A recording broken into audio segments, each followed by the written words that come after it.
कर्म योग की बात शुरू हो गई है। लेकिन इससे पहले कि योग की बारीकियों में, सूक्ष्मताओं में कृष्ण प्रवेश करें, वो दो बातें कहते हैं अर्जुन से, बल्कि चिताते हैं। जो पहली बात है वो ये कि आ जाइए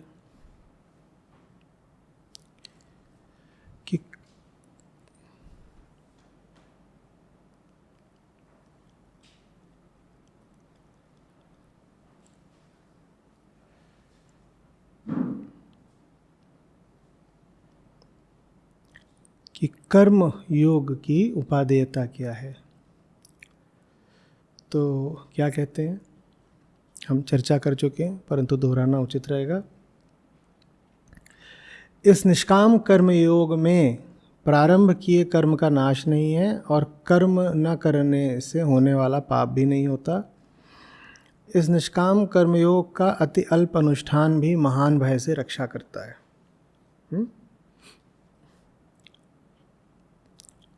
इसमें जो शुरू होता है उसका कोई अंत नहीं होता, क्योंकि अंत और आरंभ दोनों ही मात्र प्रकृति के भीतर होते हैं। निष्काम कर्मयोग का लक्ष्य प्रकृति के भीतर होता ही नहीं। प्रकृति माने पूरा संसार। निष्काम कर्म योग में आप इस दुनिया से, संसार से कुछ चाह ही नहीं रहे होते। यहाँ अगर कुछ चाहा होता तो कर्म का दो प्रकार से अंत हो सकता था। पहला, जिसकी कामना है वो प्राप्त हो जाए तो भी कर्म का अंत हो जाता है। दूसरा, जिसकी कामना है उसका ही अंत हो जाए तो भी कर्म का अंत हो जाता है। परंतु जब सत्य के प्रार्थी होते हैं आप, तो कर्म का कोई अंत नहीं होता, या आप कह सकते हैं कि कर्म अनंत हो जाता है, या कर्म अनंत को लक्ष्य करके किया जाता है। कर्म का कोई क्षुद्र विषय नहीं होता। किसी छोटी कामना के वशीभूत कर्म नहीं किया जाता। और कर्म न करने से होने वाला पाप भी नहीं होता। पाप पुण्य इत्यादि नैतिक धारणाएं हैं, कर्तव्य मूलक धारणाएं हैं। निष्काम कर्म योग में न पाप की, न पुण्य की, न उनसे जुड़े हुए सुख दुख की कोई महत्ता होती है। आप अगर कुछ करते हैं निष्काम भाव से तो वो पुण्य अथवा सुख अथवा स्वर्ग के लिए नहीं करते। और अगर आप कुछ करने से पीछे हटते हैं तो उसका कारण भी यही होता है कि वो कर्म मुक्ति की ओर ले जाने वाला नहीं था। मुक्ति की ओर कर्म नहीं ले जा रहा, आपने नहीं किया, अब इसमें पाप क्यों लगेगा। तो निष्काम कर्मयोगी जो करता है उसमें उसको दुख नहीं मिलता, और जो नहीं करता है उसमें भी उसको पाप अर्थात दुख नहीं मिलता। दोनों ही स्थितियों में वो दुख से बचा रह जाता है। फिर कहते हैं कि ये निष्काम कर्म योग संबंधी ज्ञान तो एक ही है, लेकिन लोगों की बुद्धि अलग अलग तरीके की है। और आशा ये है कि इसीलिए इस ज्ञान की विवेचना अलग अलग तरीके से की जाती है। निर्भर इस पर करता है कि सुनने वाला कौन है।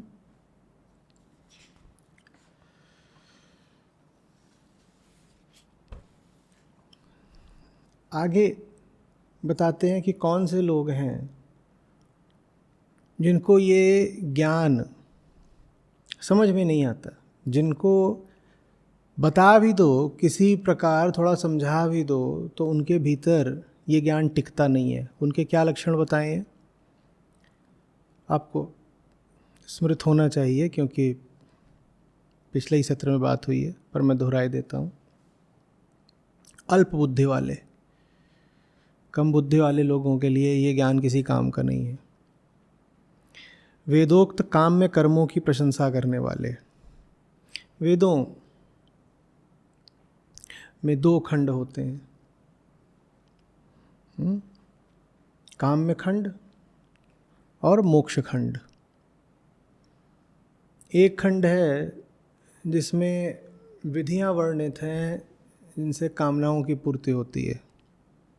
सब कर्मकांड उसी खंड में आ जाता है।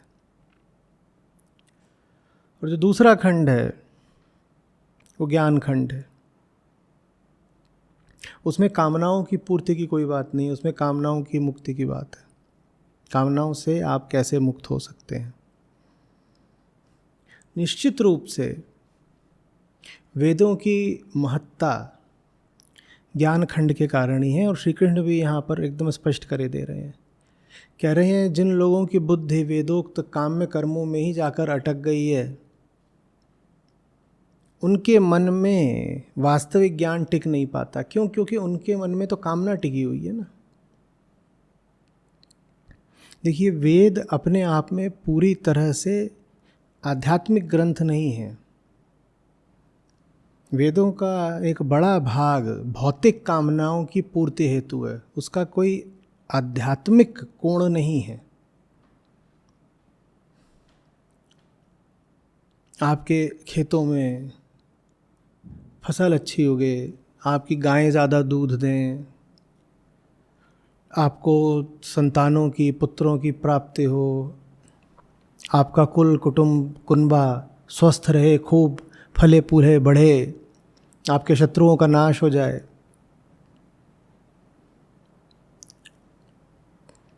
सब देवता इत्यादि आप पर प्रसन्न रहें और आपके सुख की वृद्धि होती रहे। इन सब कामनाओं की पूर्ति हेतु कर्म कांड में मंत्र और विधान हैं। ये भाग आध्यात्मिक नहीं है। वेदों के आध्यात्मिक भाग को उपनिषद अथवा वेदांत कहते हैं। वेदांत का अर्थ होता है वो उद्देश्य जिसके लिए वेदों की रचना हुई। वेदों की रचना इसलिए नहीं हुई है कि आपकी इच्छाओं की पूर्ति हो जाए, और इच्छाओं की पूर्ति संबंधी बहुत सारे वेदों में मंत्र इत्यादि दे रखे हैं, पर जानने वाले सदा से जानते रहे हैं। और श्री कृष्ण भी यहाँ पर यही समझा रहे हैं कि वेदों का वो हिस्सा जिसमें इच्छाओं की पूर्ति के लिए मंत्रों आदि का विधान है, वो कोई विशेष महत्व नहीं रखता। दूसरी बात, इच्छाएं तो कालानुसार होती हैं, और इच्छाओं की पूर्ति की विधियां भी काल अनुसार बदलती रहती हैं। तो वेदों का वो भाग जो देवताओं की स्तुति आदि करता है ताकि आपकी मनोकामनाएं पूरी हो जाएं, आज वो कोई महत्व नहीं रखता, क्योंकि आज के समय में इच्छाओं की पूर्ति के साधन दूसरे हैं। समय बदल गया है, मनुष्य बदल गया है। मनुष्य के मन का पूरा माहौल बदल गया है। क्या नहीं बदला है? बस मन का केंद्र नहीं बदला है, बाकी सब कुछ बदल चुका है। मन का केंद्र जहाँ अटक जाता है, जहाँ बंधा होता है, वहाँ से उसे मुक्ति देने वाले वेदों के हिस्से का भाग का नाम है उपनिषद। तो उपनिषद ही हैं मात्र जो महत्व के हैं। ये बात हम नहीं कह रहे, बात स्वयं श्री कृष्ण कह रहे हैं, और आगे अभी वो इस बात को और समझा कर कहेंगे आने वाले श्लोकों में। लेकिन दुख की बात यह है कि अधिकांश सनातनियों को वेदों का तो कुछ पता ही नहीं है, और जिन्हें वेदों का पता भी है वो कर्मकांड में ही उलझे हुए हैं। उन्हें लगता है वेदों का अर्थ है यही सब, यज्ञ हवन पूजा आहुति व्रत उपवास आराधना उपासना, और कहते हैं कि यही तो वेद है, यही तो हमारा धर्म है। ये जितनी बातें हैं वो एक तरफ, और ज्ञान खंड एक तरफ। वेद इसलिए हैं कि आप उनमें निहित दर्शन को अपनाएं। वेदों का दर्शन, वेदों का अमृत, वेदों का शिखर, वेदों का अंत माने वेदों का आखिरी उद्देश्य है उपनिषद। इसीलिए श्रीमद् भगवद गीता को गीतोपनिषद कहा जाता है। वेदों का चरम, वेदों का उत्कर्ष है उपनिषद। वेदों के कालातीत हिस्से को, जो कभी पुराना नहीं पड़ने वाला, उसको कहते हैं उपनिषद। समझ में आ रही बात? तो श्री कृष्ण कह रहे हैं कि जो लोग वेदोक्त काम में, कर्मों में ही पड़े रहते हैं, वहीं सुख ढूंढते रहते हैं, उनको वास्तविक ज्ञान कभी समझ में नहीं आता। इसी तरीके से जिन लोगों के कर्मों का उद्देश्य बस स्वर्ग आदि सुख पाना है, उनको भी वास्तविक ज्ञान समझ नहीं पाता। जो दिन भर जो कुछ करते हैं, जीवन भर बस सुख के लिए ही काम करते हैं, उनको भी ज्ञान समझ में नहीं आएगा, क्योंकि उनको ज्ञान चाहिए ही नहीं, उनको तो सुख चाहिए। ज्ञान का उद्देश्य आपको सुख देना नहीं होता, ज्ञान का उद्देश्य आपको सुख दुख दोनों से मुक्ति देना होता है। ये दो तरह की बातें हैं और इनमें बहुत बड़ा अंतर है। अधिकांशतः धर्म के नाम पर जो कुछ होता है वो सुख पाने के लिए होता है।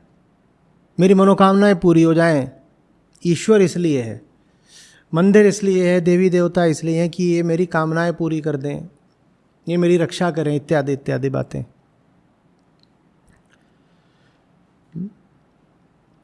ये कोई आध्यात्मिक बात नहीं है। धर्म के नाम पर अधिकांशतः जो होता है उसमें अध्यात्म कहीं नहीं है, उसमें बस कामना पूर्ति है। कामना पूर्ति वो पूरी तरह से भौतिक चीज़ है, वो पूरे तरीके से मटीरियलिस्टिक है। ये सुनकर आप में से हो सकता है कईयों को आश्चर्य हो, लेकिन धर्म भी 99% भौतिक ही है, पदार्थवादी है, मटीरियलिस्टिक है, क्योंकि वो बस आपकी कामना पूर्ति का अनुष्ठान बना हुआ है। एक के बाद एक आपको मंत्र मिल जाएंगे, पूजाएं मिल जाएंगी, विधियां मिल जाएंगे, ये करो वो करो, फलाना व्रत करो तो फलानी मनोकामना पूरी होगी। मनोकामनाएं तो सारी इसी दुनिया की होती हैं ना, भौतिक होती हैं। तो धर्म भी बस पदार्थवादी है, धर्म में भी गहरा भोगवाद घुसा हुआ है। धार्मिक ग्रंथों में भी जबरदस्त पदार्थवाद, भोगवाद, कंज्यूमरिज्म और मटीरियलिज्म है। इसलिए श्री कृष्ण कह रहे हैं कि जो लोग वेदों के काम में भाग में ही फंसे रहते हैं, उनको ज्ञान समझ में नहीं आता, क्योंकि वो भाग तो पूरे तरीके से भोगवादी है, पदार्थवादी है। समझ में आ रही है बात? तो धर्म का भी एक बहुत छोटा सा भाग है जो वास्तव में आध्यात्मिक है। यही कारण है कि जानने वालों को धर्म और अध्यात्म में भेद करके बताना पड़ा। अन्यथा धर्म और अध्यात्म एक ही बात होना चाहिए। शुद्धतम अर्थों में धर्म ही अध्यात्म है, लेकिन शुद्धतम अर्थों में व्यवहार में धर्म और अध्यात्म में बहुत अंतर है। व्यवहार में धर्म क्या है? कामना पूर्ति का साधन, और वो भी कामना पूर्ति का बड़ा बेतुका और असफल साधन। आपको कामना है कि आपका घर बन जाए, घर बनाने के लिए आपको मेहनत करनी पड़ेगी। तो एक साधन तो ये है कि आप सांसारिक तल पर जोड़ तोड़ करें, मेहनत करें, कुछ उपाय लगाएं कि पैसा आ जाए तो घर बन जाए। और वही जो भौतिक लक्ष्य है कि मेरा घर बन जाए, उसका एक बेतुका साधन धर्म भी बन जाता है। कैसे? मैं जा कर के मंदिर में खड़ा हो जाऊंगा और प्रार्थना करूंगा कि हे ईश्वर मेरा घर बनवा दो। तो पहली बात तो इसमें लक्ष्य पूरी तरह भौतिक है कि मेरा ईंट पत्थर घर बन जाए। दूसरी बात, जो साधन अपनाया गया है वो बहुत बेतुका है, वो साधन असफल रहेगा। वो जो साधन है उससे मोक्ष तो नहीं मिलना है, क्योंकि मोक्ष तो मांगा ही नहीं जा रहा। घर भी नहीं मिलना है, क्योंकि घर कहीं मंदिर में मूर्ति के आगे हाथ जोड़कर खड़ा हो जाने से नहीं बन जाता। अगर घर ही बनवाना या पैसे ही कमाना आपका लक्ष्य है, तो उसके लिए तो आपको संसार के नियम कायदों पर चलना पड़ेगा और सांसारिक तौर तरीकों से पैसे वगैरह कमाने पड़ेंगे। तो जो कर्मकांड वाला हिस्सा है धर्म का, वो एकदम व्यर्थ है। पहली बात, व्यर्थ क्यों है? हमने कहा पहली बात, उसका लक्ष्य भौतिक है। ये कौन सा धर्म है जिसका भौतिक लक्ष्य होगा? और दूसरी बात, वो जो भौतिक लक्ष्य है वो भी उस तरीके से नहीं पाया जा सकता जिस तरीके से कर्म कांड में वर्णित है। कि आप सोचो कि आप यज्ञ करके देवताओं को प्रसन्न कर लोगे तो आपके खेतों में फसलें ज़्यादा बेहतर होंगी, ऐसा हो सकता है क्या? तो इसीलिए श्री कृष्ण कह रहे हैं कि जो लोग वेदोक्त काम में कर्मों की प्रशंसा करते नहीं अगाते, उन्हें ज्ञान कभी समझ में नहीं आता। वेदों में भी कामना पूर्ति की ही अधिकांश बातें हैं, उन बातों में कोई दम नहीं, उन बातों में कोई अमरता नहीं। लेकिन वेद निस्संदेह अमर हैं। वेद क्यों अमर हैं? वेद उपनिषदों के कारण अमर हैं। वेद वेदांत के कारण अमर है। वेदांत वेद से अलग नहीं है। वेद बनाम वेदांत, ऐसी यहाँ कोई बहस या विचार नहीं हो रहा है। वेदों के ही शीर्षस्थ भाग को वेदांत कहते हैं, और वेदांत ही है वेदों का वो हिस्सा जो सदा प्रासंगिक रहेगा, जिसका सत्य कभी पुराना नहीं पड़ने वाला, जिसको आप कभी खारिज नहीं कर पाओगे कह के कि ये बात अब तिथिबाह्य हो गई, पुराने ज़माने की है, आज इस बात का कोई उपयोग या मूल्य नहीं। ये बात आप उपनिषदों के साथ, वेदांत के साथ कभी नहीं कह पाएंगे। इसलिए मैं बार बार कहता हूँ कि सनातन धर्म का अर्थ ही है वेदांत, कि वैदिक धर्म का अर्थ ही है वेदांतिक धर्म। और जो अपने आप को हिंदू या सनातनी कहता हो और वेदांत से अपरिचित हो, उसे अपने आप को सनातनी कहने का कोई अधिकार ही नहीं है। सनातनी होने का अर्थ ही यही है, जो वेदांत का अनुसरण करता है सिर्फ वही सनातनी है और कोई नहीं। जिसको उपनिषद और गीता की न समझ है न उनसे प्रेम, वो कहाँ का सनातनी हो गया?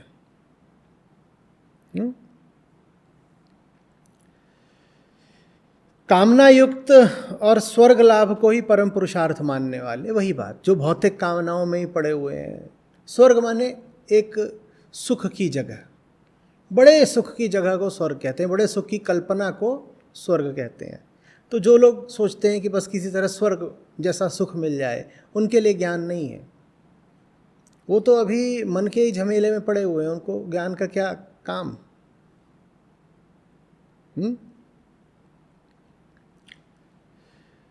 जन्म रूप कर्मफल तथा सुख भोग और ऐश्वर्य प्रदान करने वाली अनेक प्रकार की क्रियाओं के प्रति आसक्त लोग, जो अपने मत की पुष्टि में सुनने में सुखकर बातें कहा करते हैं, उनसे भोग और ऐश्वर्य में आसक्त व्यक्तियों का चित्त मोहित हो जाता है।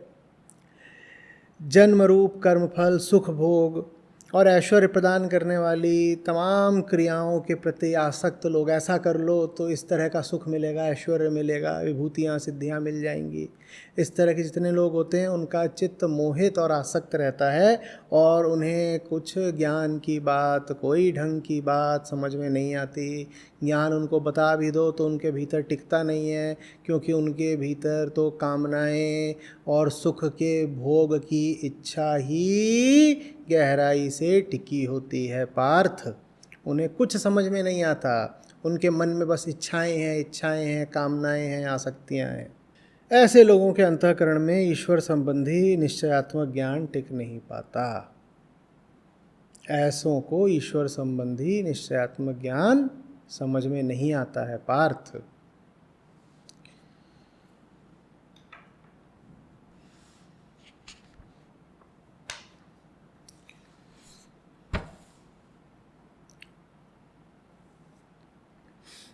अब आज 45वां श्लोक।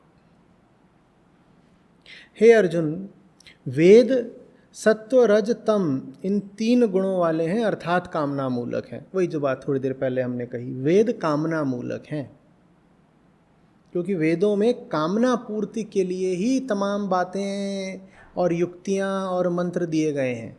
तो वेद कामना मूलक हैं, और वेदों में जो बातें हैं वो सब प्रकृति के आयाम की ही हैं।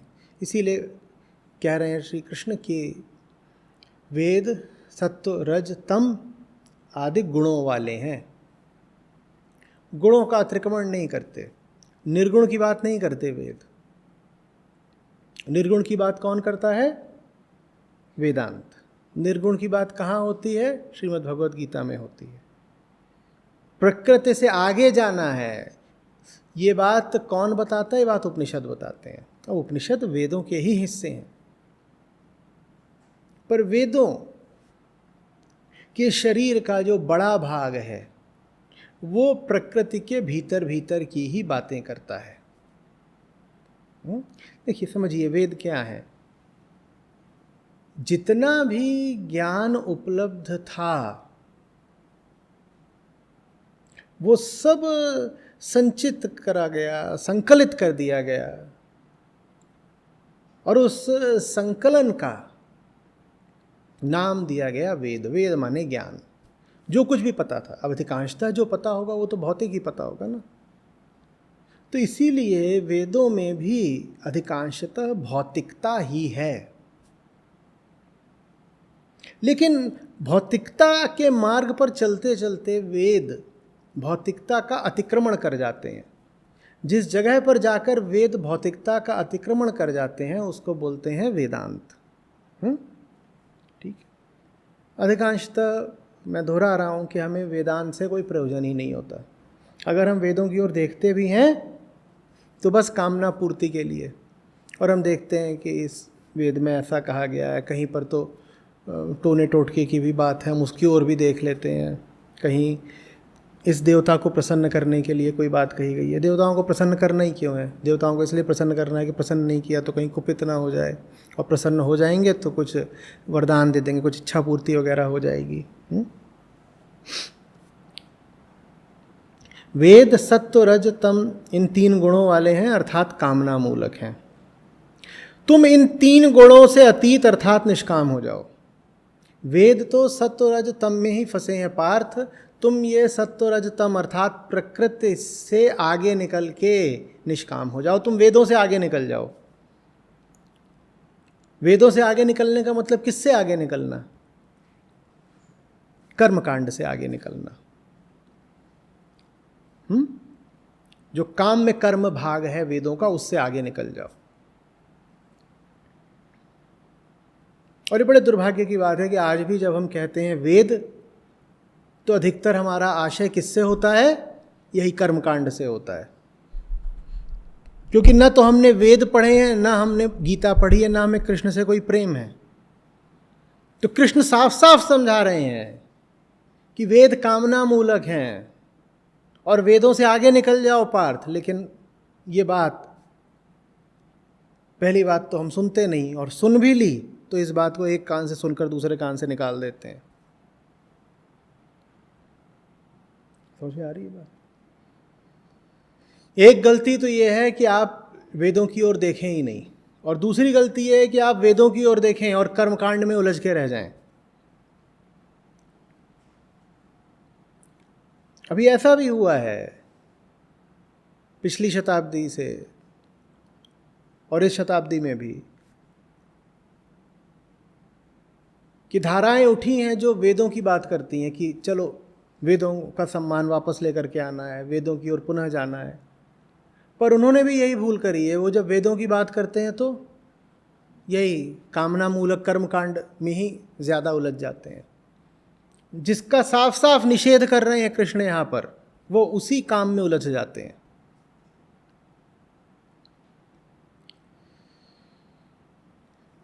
सुख दुखादि द्वंद्वों से रहित, सदा आत्मनिष्ठ अर्थात सदा धैर्यशील तथा आवश्यक वस्तु की प्राप्ति और उसकी रक्षा में प्रयत्न रहित, स्वस्थ अर्थात आत्मवान हो जाओ। आत्मवान हो जाओ, प्रकृति से आगे निकल जाओ। वेद कामना मूलक हैं, वेद प्रकृति के आयाम में ही गति कर रहे हैं। तुम प्रकृति से आगे निकल करके आत्मस्थ हो जाओ। सुख दुख इत्यादि जितने द्वंद्व हैं ये सब कहाँ पाए जाते हैं? प्रकृति में पाए जाते हैं। आगे निकलो पार्थ, आगे निकलो, आगे निकलो। आत्मा हो तुम, न जाने क्या बने बैठे हो। जो तुम बने बैठे हो उसका भी लक्ष्य यही है कि उसे आत्मा ही हो जाना है।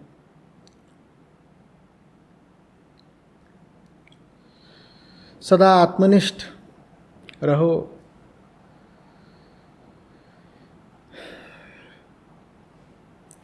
नियोग क्षेम आत्मवान भव।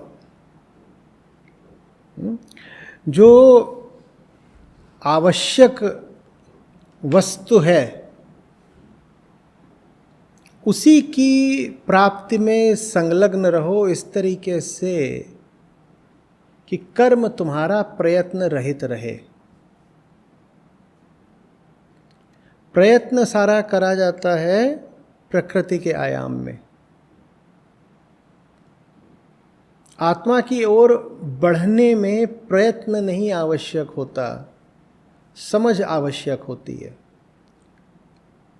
तो क्या समझ भर से काम चल जाता है? प्रयत्न अर्थात श्रम करना ही नहीं पड़ता? नहीं करना पड़ता है, पर आवश्यक समझ होती है। उस समझ के बाद जो श्रम होना होता है वो अपने आप होता है। भली बात समझिएगा, श्रम का बहुत महत्व है, लेकिन श्रम का कोई महत्व नहीं है।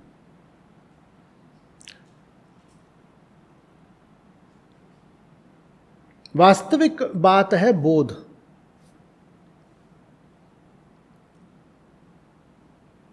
जो समझ गया वो बड़े से बड़ा श्रम कर जाता है, और उसके श्रम में एक निष्प्रयत्नता रहती है, एफर्टलेसनेस, क्योंकि उसको पता है कि ये होना ही है, कोई और तरीका नहीं, कहीं बचने का कोई उपाय नहीं। बात निर्विकल्प है। जहाँ आप निर्विकल्प हो जाते हो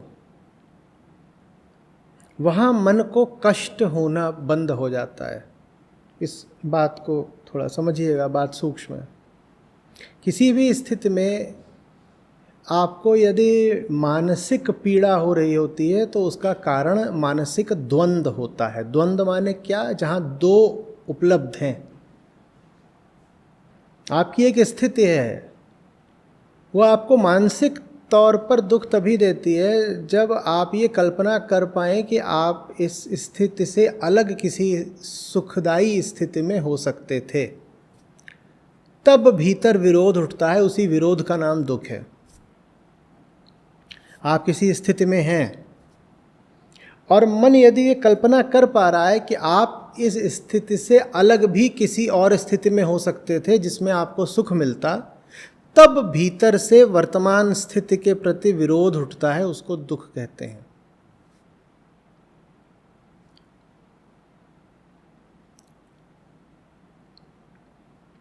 जो निर्विकल्प हो जाता है वो इस कष्ट से बच जाता है, क्योंकि उसको पता होता है कि स्थिति जैसी भी है उसको वैसा ही होना है। दूसरे रास्ते कब के बंद हो चुके। अब विरोध करने से, रोने से, छाती पीटने से अर्थात दुख मनाने से लाभ क्या? लाभ की बात भी तब आती है जब तुलना करने के लिए कुछ तो उपलब्ध हो ना। लाभ और हानि किसी की भी गणना करनी है तो दो आंकड़े चाहिए होते हैं ना। एक ही आंकड़ा बताया जाए और पूछा जाए बताओ कितना लाभ हुआ, तो क्या बता पाओगे? मैं तुमसे कहूँ 10,000, बताओ कितना लाभ हुआ, बताओ बताओ कितना लाभ हुआ। कुछ दूसरा चाहिए ना उसमें जोड़ने या घटाने के लिए, तब बता पाओगे कुछ लाभ हुआ कि कुछ हानि हुई और कितना हुआ। जो निर्विकल्प हो जाता है उसके पास वो दूसरा अब होता ही नहीं, वो गणना कैसे करे? उसको बोलोगे 10,000, वो बोलेगा 10,000। जो है सो है, 10,000 तो 10,000 और 10 तो 10, और 10 आए तो 10 आए, 10 गए तो गए। इसके अलग जब कुछ हो ही नहीं सकता, इसके इतर जब कोई संभावना ही नहीं है तो कहाँ को देखें, कैसे तुलना करें और कैसे दुख मनाएं, सुख का भी अनुभव कैसे करें।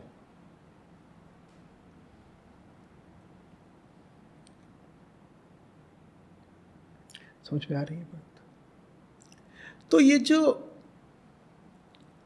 एफर्टलेसनेस होती है,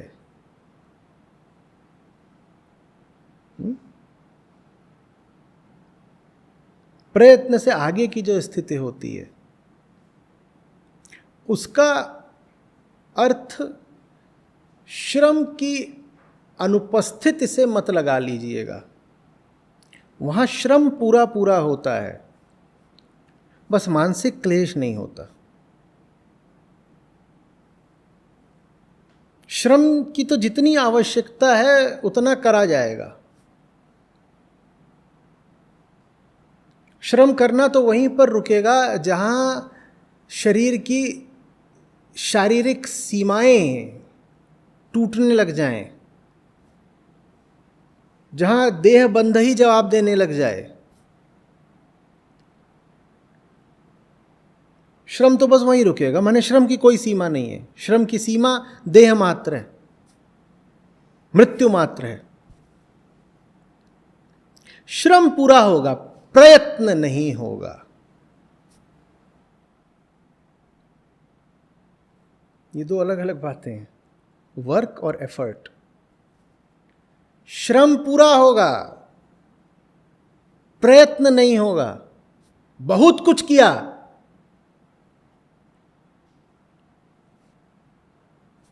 भीतर से एक अविरोध था, क्योंकि विरोध तभी उठता जब विकल्प उठता।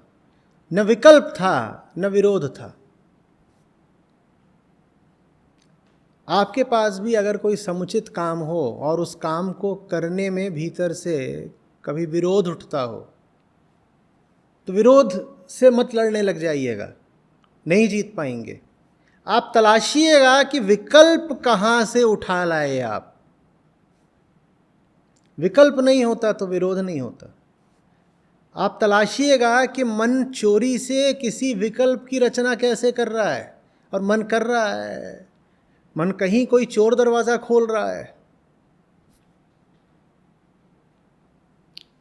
उसी चोर दरवाजे की उपस्थिति या मानसिक या काल्पनिक उपस्थिति अब दुख दे रही है, क्योंकि अब आप तुलना कर पाएंगे। आप कहेंगे देखो वो चोर दरवाज़ा, उसमें कितना सुख मिलता, और अभी जो कर रहा हूँ उसमें श्रम करना पड़ रहा है, और श्रम तो करना पड़ ही रहा है।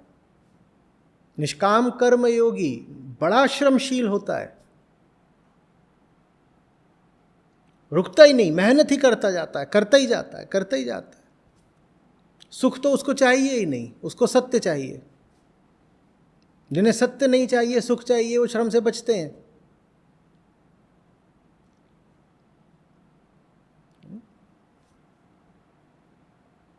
ढूंढिएगा दूसरा कौन सा आपने विकल्प तैयार कर लिया है। उसी विकल्प के कारण अब काम के प्रति विरोध उठता है, विरोध उठ रहा है, विरोध उठ रहा है। हम सोचते हैं विरोध में हमने कोई पाप कर दिया। विरोध में नहीं हुआ है पाप, चूक हुई है। चूक कहाँ हुई है? मन ने चोरी से किसी विकल्प को रच लिया है। आप देखिए वो विकल्प कहाँ छुपा बैठा है, क्या सोच रहे हैं आप, और विकल्प का करना क्या है फिर? विकल्प के प्रति भी निष्पक्ष रवैया रखना है भाई। क्या पता विकल्प अच्छा ही हो। मन तो अपने आप को बड़ा धुरंधर होशियार ही मानता है, क्या पता कोई बड़ा अच्छा विकल्प आ गया हो। तो चलते हैं चलते हैं। जब विकल्प है ही तो उसको एक चोरी की तरह छुपा के क्या रखना, जाके विकल्प को उघाड़ ही देते हैं और पूछते हैं बता बता बता तू मिलवाएगा कृष्ण से? ये जो चोर सुरंग तैयार करी है ये कहां को खुलती है? मन ऐसे ही चूहे जैसा वो सुरंगें तैयार करता रहता नीचे नीचे, बताता है ये जो सुरंग है सीधे जाके सुख भरे स्वर्गलोक में खुलेगी। अब उस सुरंग खुली रही है वहां पे और आकर्षित कर रही है, तो काम में मन कैसे लगे? काम कर रहे हैं और एक आंख से क्या दिख रही है? वो चुईया ने सुरंग खोल रखी है, वो दिख रही है कि काश उसी सुरंग में निकल जाए। किसी को बता भी नहीं सकते कि मन ने उस सुरंग तैयार कर ली है भागने के लिए। हम कह रहे हैं, वेदांत समझाता है, सुरंग भी मन के तल पर तो एक तथ्य ही है, मन के लिए।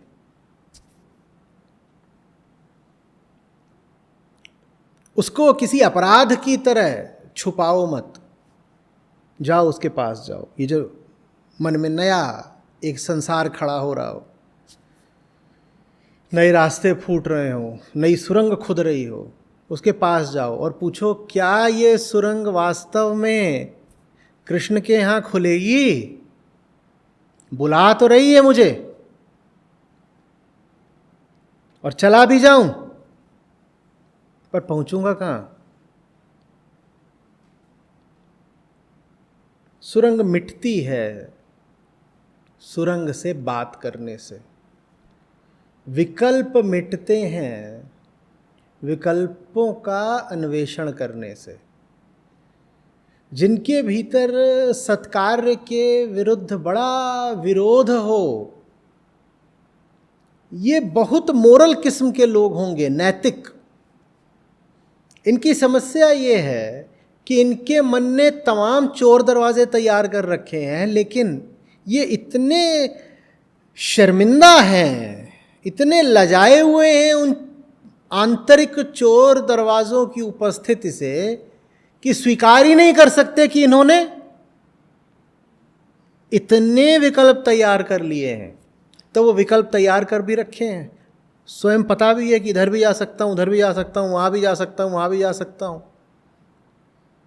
लेकिन नैतिकता का तकाजा कुछ ऐसा है कि स्वीकार भी नहीं कर सकते कि हमने इतने विकल्प तैयार कर रखे हैं। तो वो जितनी सुरंगें हैं उन सब के ऊपर दरी बिछा रखी है, और अपने आप को क्या बोल रहे हैं? नहीं नहीं नहीं नहीं, कोई विकल्प है नहीं। अपना ही एक हिस्सा जानता है कि विकल्प तो खूब तैयार कर रखे हैं, और अपना ही एक हिस्सा है जो उन विकल्पों पर पर्दा डालने में व्यस्त है। क्यों पर्दा डालने पे व्यस्त है? क्योंकि बचपन से ही किसी ने बता दिया था कि इस तरह के काम करना गंदी बात होती है, लज्जा की बात होती है, पाप होता है, पाप होता है, पाप होता है। तो मंदिर में मौजूद हो और मधुशाला की तरफ सुरंग खोद रहे हो, पापी।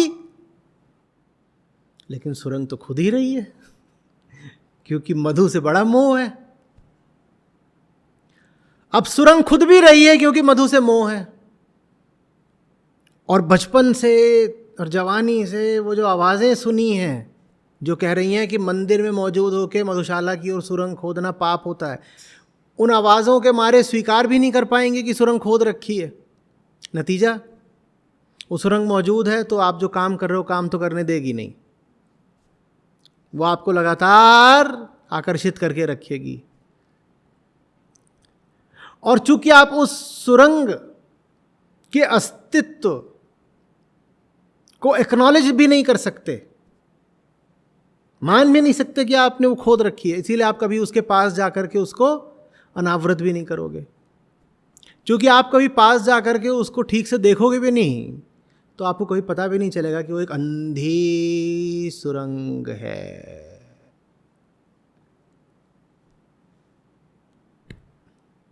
A tunnel to nowhere.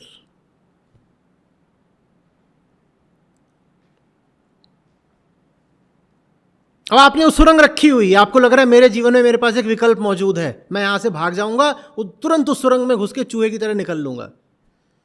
और उस सुरंग को कभी आप अच्छे तरीके से ठोक बजा के आजमा करके उसमें जरा रोशनी करके देख भी नहीं रहे कि खुलती कहां को है, तो आपको पता भी नहीं चल रहा कि वो सुरंग मौत की सुरंग है।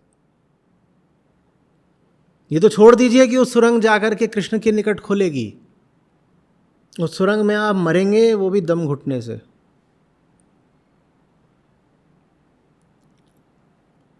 ऐसे लोगों की गति सबसे बुरी होती है।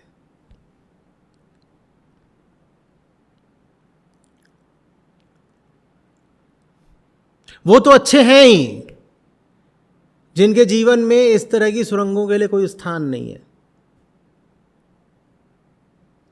जो पूर्णतया निष्काम कर्मयोगी हो गए। वो कह रहे हैं हमें इधर उधर का देखना क्या, मैं अहंकार हूं, मेरा एक ही लक्ष्य है आत्मा, मैं अर्जुन हूं, मेरा एक ही लक्ष्य है कृष्ण, इधर उधर से मुझे कोई मतलब ही नहीं। उनकी तो बात ही क्या करनी, वो तो श्रेष्ठतम कोटि के हो ही गए। वो भी बुरे नहीं हैं जो प्रकृति के मारे हुए हैं, जिनके मन के घर में बहुत सारे चोर दरवाजे और सुरंगें हैं, लेकिन जिनमें इतनी ईमानदारी है कि साफ साफ स्वीकार कर लेते हैं कि साहब एक उधर को दरवाज़ा है जो मैंने बना रखा है, एक उधर की खिड़की जो तैयार कर रखी है, और वो जो पीछे का आप रोशनदान देख रहे हो ना, वो भी रोशनी भीतर लाने के लिए नहीं है, मेरे बाहर जाने के लिए है। ऐसे लोग भी ठीक होते हैं, उनमें कम से कम एक बेबाकी होती है, एक सत्यनिष्ठा। उन्हें पता तो होता है और वो साफ साफ बोल तो पाते हैं कि धर्म इत्यादि में मेरा मन नहीं लगता, मुझे तो मधु चाहिए। ये लोग भी ठीक होते हैं। क्यों? क्योंकि जब ये स्वीकार कर लेते हैं कि इनको तो मधु में ही रस आ रहा है, तो ये उन दरवाज़ों के पास चले जाते हैं। जब पास जाते हैं, दरवाजे खोलते हैं, थोड़ा आगे बढ़ते हैं, तो फिर इन्हें पता भी चल जाता है कि दरवाज़ा नरक का दरवाज़ा है। तो फिर ये वापस आ जाते हैं, और इस बार ये ज़रा आश्वस्ति के साथ वापस आते हैं। कहते हैं ना बाबा ना, ये इस तरह के दरवाजे तो मन खोलता रहता है, लेकिन ये सब नरक के दरवाजे हैं। अब दोबारा कभी इनकी ओर नहीं जाऊंगा। जब दोबारा कभी उधर नहीं जाऊंगा तो मैं क्या हो गया? फिर मैं निर्विकल्प हो गया। जैसे ही मेरे विकल्प हटे बाहर से, सारे विरोध हटे भीतर से। विकल्प जो बाहर हैं वही बनते हैं विरोध जो भीतर है। समझ में आ रही? इसीलिए संसार तुम्हें जिन सुखों का लालच देकर के बार बार आकृष्ट करता हो, उनको आजमाने में यदा कदा बुद्धिमानी है। दुनिया से अपने आप को इतना भी काट कर न रख दो कि दुनिया तुम्हारे लिए बहुत बड़ी चीज बन जाए। देखो तो कि संसार तुम्हें क्या दिखा दिखा बुला रहा है। देखो तो कि संसार तुम्हें कैसे कैसे लुभा रहा है। जाओ, चले जाओ कभी कभी उसके पास। क्या है तेरे पास? हम मधुशाला हैं। ला भाई अपनी मधु बता, कौन सा नशा है तेरी मधु में, करके देखेंगे। और करके देख लो, ताकि पूरे तरीके से निश्चित हो जाओ कि नशा तो उतर जाता है संसार वाला। ये कौन सा नशा है कि चढ़ा उतर गया। दिक्कत ये नहीं है कि चढ़ा नहीं था, दिक्कत ये है कि उतर गया और वापस वहीं छोड़ गया जहां से शुरू करा था। बस मुंह और गंधा रहा है और पैसे भी जल गए। तो कुछ मजा तो आया नहीं। अगली बार कम से कम ये बोल करके मत लुभाना कि मधुशाला है। बताओ और किन तरीकों से हमें लुभा रहे हो, बताओ बताओ, कौन सी रंगीनियां दिखाना चाहते हो, हम देखेंगे। हम समझना चाहते हैं तुम्हारे पास ऐसा क्या है जिसके बूते तुम इतने लुभावने बने बैठे हो। आ रहे हैं हम, हाँ दिखाओ। समझ में आ रही है बात? मैं ये नहीं कह रहा हूं कि ये श्रेष्ठतम तरीका है। श्रेष्ठतम तरीका तो ये है कि संसार तुम्हें लुभा रहा हो, तुम्हें पता भी ना चले कि लुभा रहा है। लेकिन ऐसा हो नहीं पाता, ऐसे हम होते नहीं हैं। हमें तो जब दुनिया की रंग बिरंगी झालरें बुलाती हैं तो हमारे भीतर भी कुछ रंग बिरंगा सा होने लगता है। मिठाई उधर बन रही होती है, लड्डू अंदर फूट रहे होते हैं। तो ऐसे में जरा उन मिठाइयों के निकट जा करके बड़े निष्पक्ष तरीके से चख ही लेना चाहिए कि दिखाओ ना, ऐसा क्या है तुम्हारी मिठाई में जिसके लिए दुनिया मरती है इन पर। चखने तक की आवश्यकता पड़ेगी नहीं, साफ दृष्टि से देख लोगे उतना ही बहुत होगा मुक्त होने के लिए।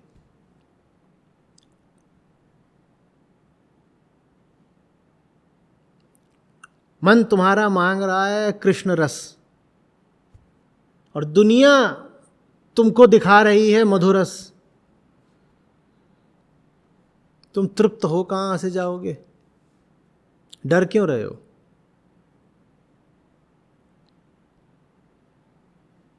क्यों तुमको बहुत बड़ा खतरा प्रतीत हो रहा है कि अरे अरे अरे दुनिया कहीं मुझे सत्य से उखाड़ ना ले जाए? कैसे उखाड़ ले जाएगी? दुनिया के पास ऐसा कुछ है ही नहीं।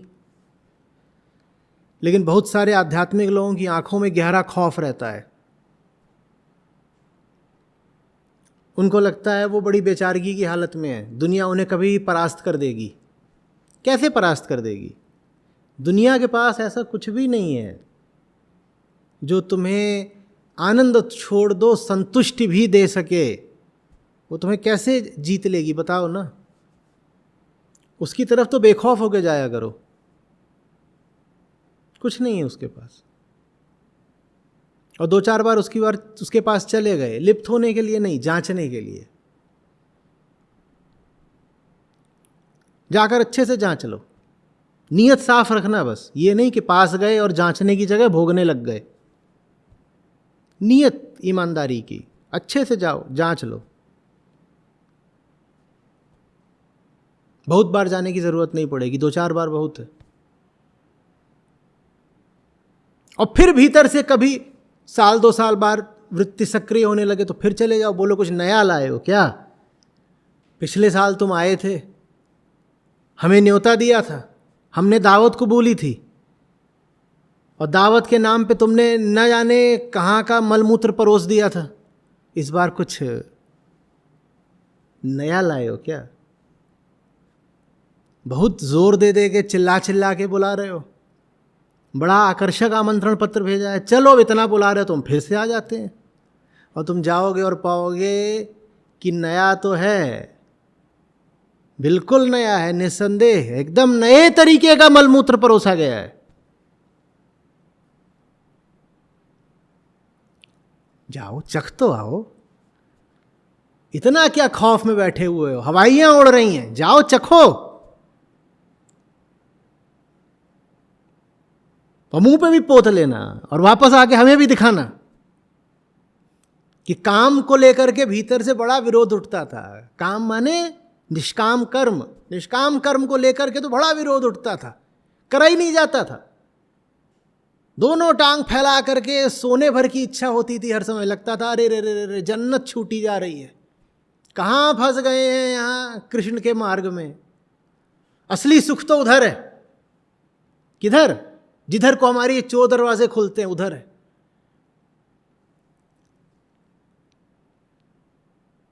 आजमाई लो।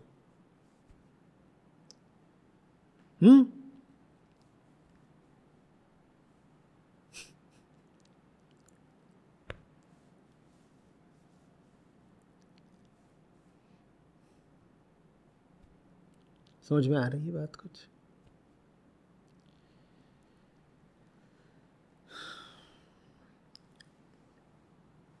आत्मवान हो जाओ अर्जुन, आत्मवान हो जाओ। प्रकृति और प्रकृति की ही बातें करने वाले ग्रंथों में मत उलझे रहो,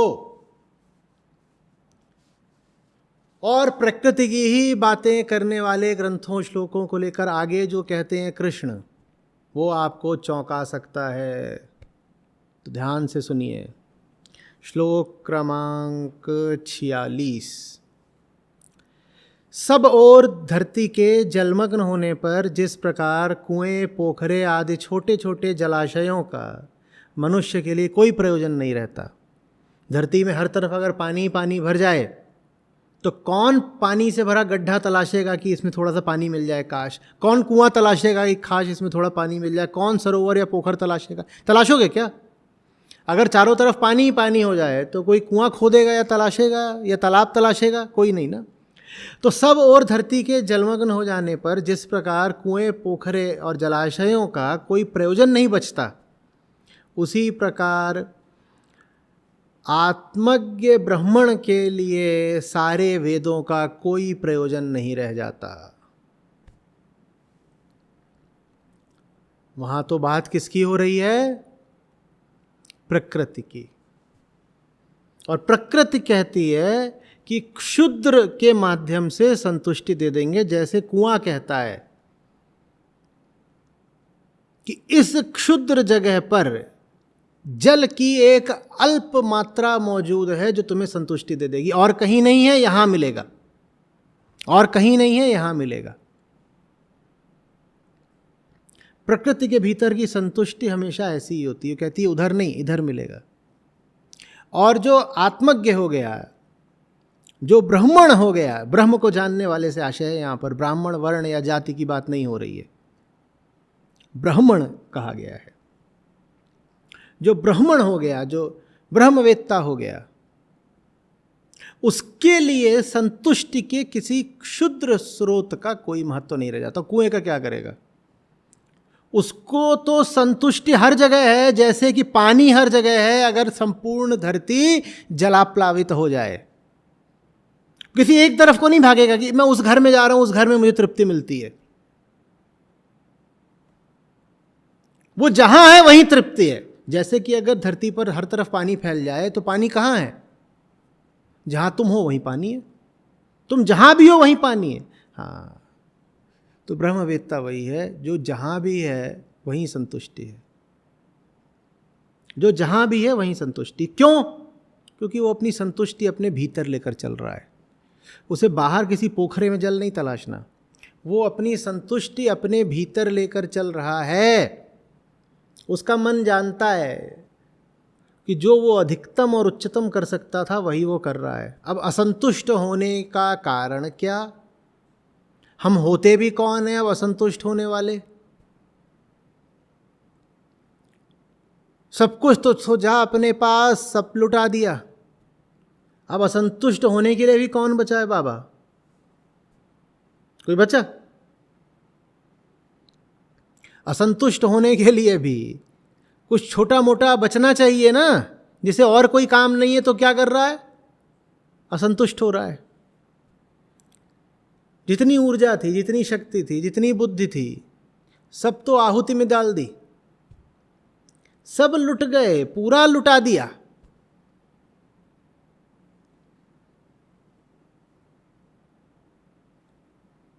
सर्वस्व निछावर कर दिया। अब असंतुष्ट हो जाए माने कैसे होंगे? होंगे कैसे?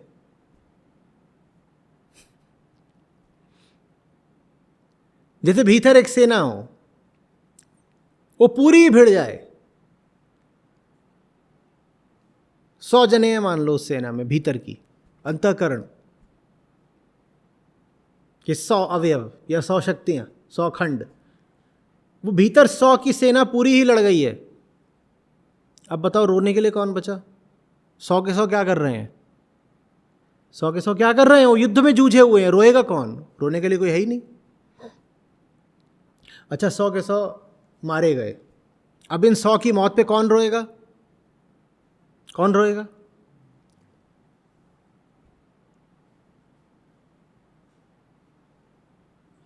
असंतुष्टि का क्या सवाल है? हम जहां हैं वहीं संतुष्ट हैं, जहां हैं वहीं संतुष्ट हैं। और हम ऐसा नहीं कि कहीं भी हैं।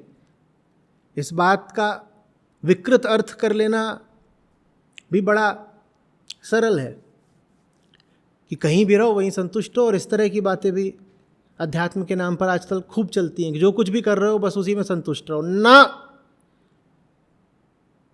अगर एक चीज है जिसकी गीता सख्त मनाही करती है तो यही बात कि कुछ भी मत कर लेना।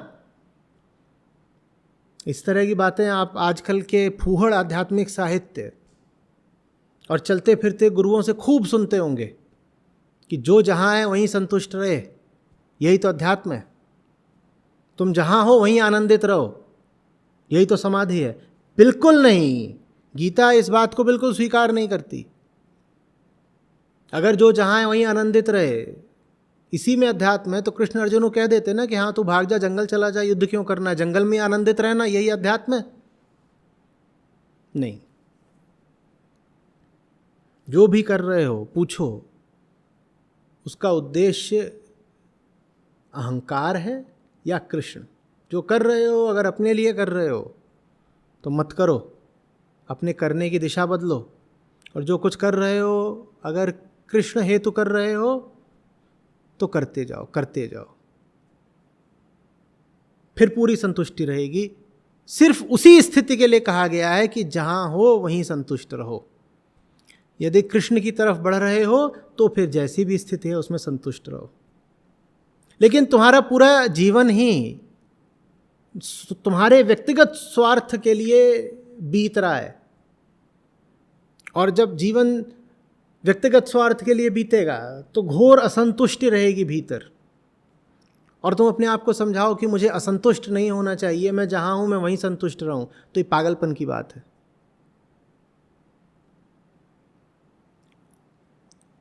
शाश्वत संतुष्टि का अधिकार सबको नहीं है। तुम यूं ही कोई चलता फिरता काम करते हो जिसमें कई तरह की प्रत्यक्ष परोक्ष प्रकार की हिंसा सम्मिलित है। अज्ञानवश तुमने अपने काम का चुनाव करा है और तुम कहो मैं यही काम करते हुए संतुष्ट रहना चाहता हूं, तो तुम कृष्ण के विपरीत बात कर रहे हो। पहली चीज है सही काम का चुनाव। यही गीता की आधारभूत सीख है। सही काम चुनो। घटिया और व्यर्थ का काम चुन करके उसमें संतुष्ट होने की आशा रखना बड़ी मूर्खता है। और अगर सही काम चुन लिया तो उसमें फिर कितनी भी विपदाएं आए, कितने भी कष्ट झेलने पड़े, जादू हो जाता है, मन तब भी संतुष्ट रहता है। गलत काम में तुम्हें सुख भी मिल गया, सफलता भी मिल गई, तो भी संतुष्टि नहीं पाओगे। और सही काम में, कृष्ण कर्म में, निष्काम कर्म में 100 बार हारोगे तो भी पाओगे कि भीतर से तृप्त हो, आनंदित हो। दुनिया तुम्हारे लिए आनंद से वैसी ही भरी हुई है जैसा इस श्लोक में वर्णित है कि जिधर देखो उधर पानी। दिन में पानी, रात में पानी, माने जीत में भी आनंद और हार में भी आनंद। स्थितियां बदल रही हैं, भीतर जो आनंद की बात है वो नहीं बदल रही। क्यों नहीं बदल रही? क्योंकि वो किसी ऐसे के साथ जुड़ गई है जो बदल ही नहीं सकता। उसी को तो सत्य और ब्रह्म और आत्मा और कृष्ण कहते हैं। तुम किसी ऐसे के साथ जाकर जुड़ गए हो जो अपरिवर्तनीय है, इसीलिए तुम्हारा आनंद भी अपरिवर्तनीय हो गया है, अक्षुण्ण हो गया है। बाहर की स्थितियां अब तुम्हारे आनंद पर प्रभाव नहीं डालती। आत्मस्थ हो गए हो। बात आ रही है समझ में?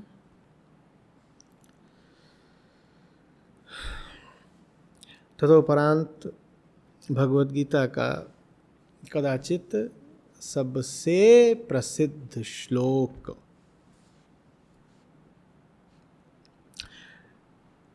47वां श्लोक, कर्म में ही तुम्हारा अधिकार है, कर्म फल में नहीं, क्योंकि वह तुम्हारे अधिकार से बाहर है।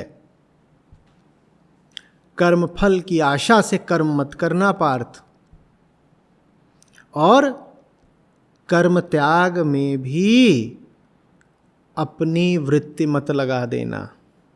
न तुम्हें कर्म का फल भोगना है, न तुम्हें कर्म के फल का त्याग करना है। कर्म का फल आ गया तो आ गया, रास्ते में मिल गया। हवा चल रही थी, हमारे भी माथे का पसीना पोंछ गई, ठीक, लेकिन हम व्याकुल नहीं हुए जा रहे थे कि कोई आए हमारे माथे को थोड़ा दुलरा जाए। चलती हवा मिल गई तो ठीक है। न कर्म भोगना है, न कर्म का त्याग करना है। कर्म से आशय है कर्म फल, न कर्म फल को भोगने की आकांक्षा है, न कर्म फल के त्याग का हठ है। हमें तो प्रेम भर है। किससे? सार्थक कर्म से। सार्थक कर्म कर रहे हैं, उसके फल के लिए कर ही नहीं रहे। उसके फल से हमें इतनी अनासक्ति है कि हम उसके फल को ग्रहण क्या करेंगे, हम तो उसके फल का त्याग तक नहीं कर रहे। हमें उससे इतनी अनासक्ति है कि हम उसे ग्रहण क्या करेंगे, हम तो उसे अग्रहण तक नहीं कर रहे। सही काम करते चलो, कुछ नहीं मिला तो कुछ नहीं मिला, कुछ थोड़ा बहुत मिल गया तो प्रसाद की तरह ले लो, और कुछ बहुत सारा मिल जाए तो वरदान की तरह ले लो। पर कुछ ना मिले, चाहे बहुत कुछ मिल जाए, उसका असर तुम्हारे लक्ष्य पर नहीं होना चाहिए। मंदिर गए थे क्योंकि कृष्ण से प्रेम था। बहुत बार होगा, मंदिर जाओगे, घंटी बजाओगे, वापस आ जाओगे, बहुत अच्छी बात। कृष्ण से मुलाकात करने गए थे, हो गई संतुष्टि 100%, ठीक। एक दूसरे दिन मंदिर गए, कृष्ण के लिए गए थे, उस दिन वहां पुजारी ने हाथ में तुम्हारे थोड़ा सा प्रसाद रख दिया, ठीक है, संतुष्टि 100%। एक तीसरे दिन गए, वहां किसी अमीर ने लंगर भंडारा दान लगवा रखा था, वहां तुमको रुपए भी दे दिए गए, कपड़े दे दिए गए, बहुत सारा खाना दे दिया गया, वो बंटवा रहा था, उसे होगी कोई खुशी। संतुष्टि 100%। जब कुछ नहीं मिला था तब भी संतुष्टि कितनी थी, जब बहुत कुछ मिल गया तब भी कितनी है, क्योंकि मंदिर गए किसके लिए थे? बाकी सब कुछ आकस्मिक है, संयोगिक है। मिल गया तो मिल गया, नहीं मिला तो नहीं मिला। मिल भी गया तो हम कौन होते हैं उसको अस्वीकार करने वाले? हम कृष्ण के लिए गए हैं, साथ में लौटते हुए किसी ने कंबल थमा दिया, दे दो भाई, अच्छी बात है, मिल गया तो। हम कौन सा मंदिर इसलिए आए थे कि कंबल को अस्वीकार करेंगे? हम कंबल को स्वीकार करने के लिए तो नहीं आए थे मंदिर, बिल्कुल सही बात है, पर क्या हम कंबल को अस्वीकार करने के लिए गए थे? जब तुम घर से निकले थे तो क्या तुम्हारा लक्ष्य ये था कि जा रहे हैं और कंबल को लात मार के आएंगे, ये सोच के गए थे? लक्ष्य क्या था? कृष्ण। लक्ष्य कृष्ण है, बाकी कुछ मिलता है तो मिलता है, नहीं मिलता है तो नहीं मिलता है। ये निष्काम कर्मयोगी का जीवन होता है। अब समझ में आ रहा है क्यों मीराबाई गाती थी? क्या कोई दिन खाजा, कोई दिन लाडू, और कोई दिन फाकम फाका रे। संतुष्टि का स्तर 100%। खाजा मिल गया 100% संतुष्टि, लड्डू भी मिल गया 100%, और फाके चल रहे हैं, कुछ भी नहीं मिला तो भी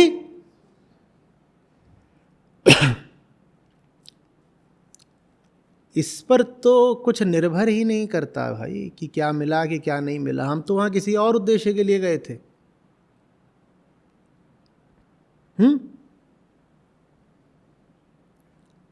बात समझ में आ रही है? नहीं? 48वां श्लोक। हे धनंजय, दृढ़ रूप से योग में स्थित रहकर आसक्ति का त्याग करके तथा सिद्धि और असिद्धि में समान भाव रखते हुए तुम कर्म करो। इस प्रकार से समभाव युक्त बुद्धि को योग कहते हैं। ये योग की वास्तविक परिभाषा है। योग वो सब नहीं है जो आप आजकल योग की दुकानों में होता देखते हैं। जीवन को उच्चतम आदर्श की सेवा में समर्पित कर देना ही योग है। मैं साधारण आदर्शों की बात नहीं कर रहा हूं, मैं काल्पनिक आदर्शों की बात नहीं कर रहा हूं, जो उच्चतम आदर्श है उसकी बात कर रहे हैं। कम से कम जो ऊंचे से ऊंचा तुम्हारी शक्ति के भीतर तुम्हें प्रतीत होता हो, उसको ही जीवन समर्पित कर देने को योग कहते हैं। यही योग है।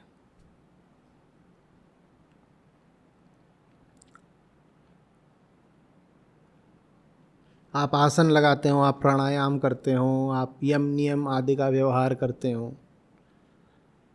और आपका जीवन समर्पित किसको है? व्यक्तिगत स्वार्थ को, तो आप दूर दूर तक कहीं से योगी नहीं हैं।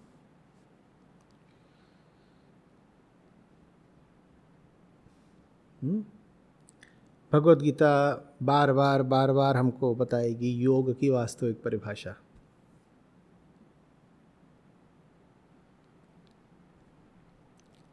समझ में आ रही बात?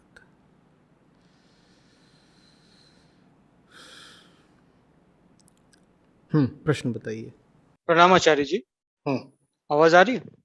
हाँ बोलो। हाँ, मुझे 5 मिनट मिला है, तो मैं ये पूछना चाहूंगा कि जैसे अभी प्रकृति की बात हो रही थी, प्रकृति में 3 गुण हैं, लेकिन उसमें ये नहीं बताया गया कि जो सत्व गुण है वो रज से ऊपर है या रज जो है वो तम से ऊपर है।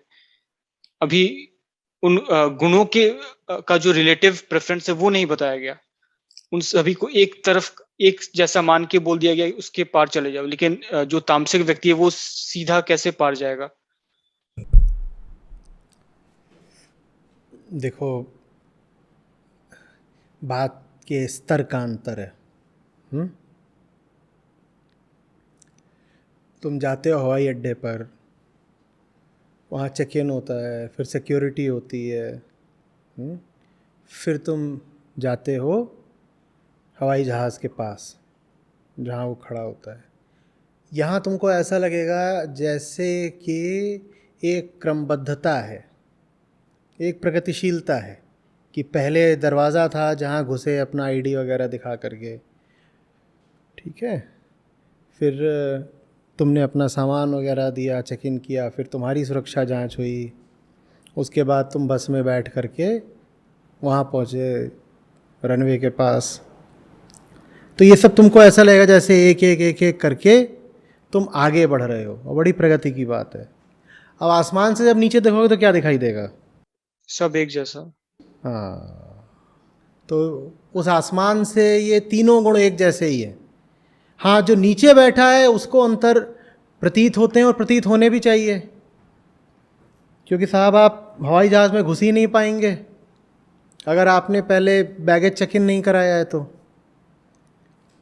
वहाँ पर एक क्रमिकता है कि पहले ये आता है, फिर ये आता है, फिर ये आता है, ठीक है। लेकिन जब गुणातीत होने की बात आती है तो उसमें सतो गुण का भी उल्लंघन करना पड़ता है, पूरी प्रकृति का ही उल्लंघन करना पड़ता है। तो फिर एक गुण को बाकी दोनों से उच्चतर क्यों बताया गया है? क्योंकि उल्लंघन करने में सतो गुण ज़्यादा प्रभावी, ज़्यादा सहायक होता है, बस ये बात है। बाकी कोई फंसा हुआ है तमोगुण में, कोई फंसा हुआ है सतोगुण में, तात्विक दृष्टि से दोनों की स्थिति एक जैसी है। एक प्रमाद में उलझ के रह गया है और एक ज्ञान में उलझ कर रह गया है। उलझे तो दोनों ही हुए हैं ना। सतोगुण भला है अगर वो तुम्हें बाकी दोनों गुणों से तो मुक्ति दिलाई दे कि अब बाकी दोनों गुण पीछे छूट गए, अब हम सत्व में आ गए हैं, और फिर वो स्वयं से भी मुक्ति दिला दे, ठीक है। तो किसी भी गुण को या शक्ति को या स्थिति को श्रेष्ठ तभी मानना जब वो दूसरों से तो मुक्त कराए ही, स्वयं से भी मुक्त करा दे। ऐसा सतोगुण भी किसी काम का नहीं होगा जिसने तुमको तामसिकता राजसिकता से मुक्त कर दिया और ज्ञान से बांध दिया। और ज्ञानी लोगों में ऐसा होने की संभावना काफ़ी ज़्यादा रहती है, तो सावधान रहना। किसी को देखो कि वो तमसा में बंधा हुआ है तो स्वयं से भी पूछ लेना कि कहीं हम ज्ञान में तो नहीं बंध रहे। बंधे तो बंधे हैं। भूलना नहीं कि तुम रनवे पर भी अगर खड़े हुए हो बिल्कुल, तो भी आकाश की दृष्टि से तुम बिल्कुल उसी तल पर हो जिस तल पर एक साइकिल वाला है। तुम प्लेन के भीतर भी बैठ गए हो लेकिन उड़े नहीं, तो आकाश की दृष्टि से तुम अभी उसी ही तल पर हो जिस तल पर एक पैदल इंसान है। तो ये ज़मीनी प्रगति मायने रखती भी है और मायने नहीं भी रखती है। उड़ने में सहायक हो गई तो मायने रखती है, उड़ने में सहायक नहीं हो पाई तो कोई अर्थ नहीं।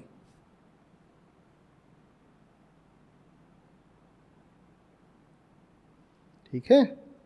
ये आपने मेरे समस्या को पकड़ लिया, वो ज्ञान वाला बात करके, पता नहीं कैसे, लेकिन धन्यवाद।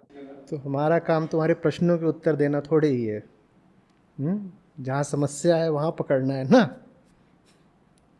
चलो, धन्यवाद आचार्य जी।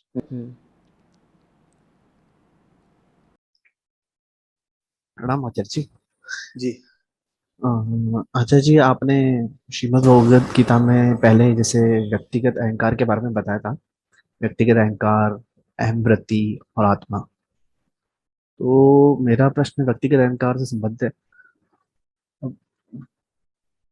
आपने बताया था कि व्यक्तिगत अहंकार जो होता है वो हमारे दुख का कारण होता है, पर संतों ने, जिन्होंने भक्ति का मार्ग हमें बताया है, जैसे कि संत मीराबाई श्री कृष्ण को अपना पति कहती हैं, संत कबीर जी अपने आप को राम का कुत्ता बताते हैं। मतलब मेरा थोड़ा गलत अर्थ में नहीं था। संतों ने इन वाक्यों में जैसे अपने आप को जैसा बताया है, वो लग तो ऐसा रहा है कि वे व्यक्तिगत अहंकार के बारे में कह रहे हैं, लेकिन यही व्यक्तिगत अहंकार उन्हें आनंद देता है। तो तुम्हें कैसे पता कि ये व्यक्तिगत अहंकार की बात कर रहे हैं? क्योंकि वो जैसे आपने कहा था ना, आपने जब समझाया था ये व्यक्तिगत अहंकार के बारे में, तो आपने कहा था कि आप क्या है, अगर मैं आपसे पूछूं आप क्या है, तो आप बोलते हैं कि मैं ये हूँ, मैं वो हूँ। तो पर्टिकुलर हम एक करके इस तरह से। हाँ, तो मीरा कौन है? वैसे मतलब मीरा आपके अनुसार कृष्ण की पत्नी है, ठीक?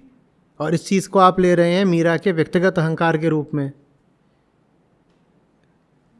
कृष्ण कौन है? कृष्ण आत्मा। तो आत्मा की पत्नी बन जाइए आप भी। इसमें व्यक्तिगत क्या है? आत्मा कोई व्यक्ति है क्या कि आत्मा की जो पत्नी होगी वो कोई व्यक्ति होगी? व्यक्ति की पत्नी दूसरी कोई व्यक्ति होती है, ठीक? आत्मा भी व्यक्ति है। तो आत्मा की कोई पत्नी अगर होगी भी तो वो कौन होगी? आत्मा। आत्मा होगी ना, तो व्यक्ति कहाँ है? तो मतलब व्यक्तिगत अहंकार मतलब आत्मस्थ हो गया एक तरह से। आपको जो बनाना है सब बना लीजिए। आप अपनी पूरी सांसारिक भाषा का और शब्दकोश का प्रयोग कर सकते हैं। जोड़ लीजिए कृष्ण से अपने आप को, दोस्त बना लीजिए कृष्ण को, पति बनाना हो पति बना लीजिए, भाई बनाना हो, जो बनाना हो बना लीजिए।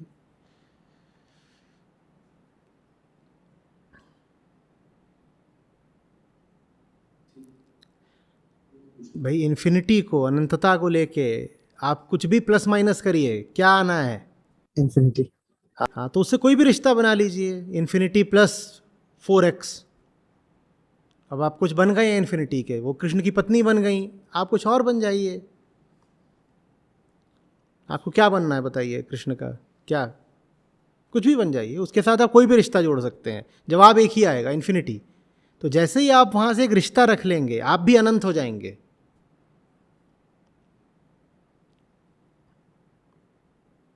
रिश्ता रखिए तो वहाँ से, रिश्ते तो सारे आप यहाँ से रखते हैं, वहाँ से कोई भी रिश्ता रखिए। यहां तक कि आप उनसे दुश्मनी का भी रिश्ता रख लीजिए तो भी आप अनंत हो जाएंगे। वैसे वो कैसे? बहुत रुचि जगी और तुरंत एकदम नहीं नहीं, ऐसा कुछ खटाक से मैंने कहा भाई बन जाओ, दोस्त बन जाओ, पति बन जाओ, पत्नी बन जाओ। कौन बने? मैं कहा दुश्मन बन जाओ। वो कैसे कैसे होता? दुश्मन तो है ही ना हम, फिर कैसे हो रहा है? हाँ। दुश्मन तो है ही ना। दुश्मन है नहीं। जो दुश्मन होता है ना उसमें इतनी भी ईमानदारी नहीं बचती कि वो साफ साफ बोले दुश्मन है।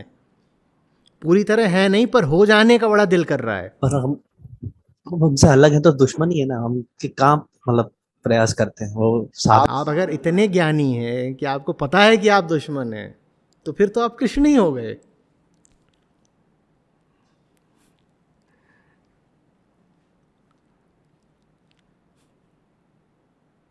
हम ये भी नहीं पता। कुछ भी नहीं है, आसक्ति है। और उस आसक्ति को किसी न किसी तरीके से वैध ठहराने की कोशिश। आसक्ति भी रखनी है तो कृष्ण से रख लीजिए। हमारी आसक्ति भी सारी किससे है? संसार से। हाँ, प्रकृति के भीतर जो कुछ है उससे है। तो ये जो भक्ति का रास्ता है वो रास्ता है स्वयं को वहां से जोड़ लेने का। बाकी जोड़ना आपको जैसे आप जोड़ते रहिए, लेकिन जोड़ लीजिए। अनंत से कोई भी संबंध होगा आपको, दोहरा रहा हूं, आपको अनंतता की ही तरफ ले जाएगा। ठीक है? हाँ, यदि आप जो सबसे सरल और सम्यक संबंध बनाए तो उससे अच्छा कुछ नहीं है।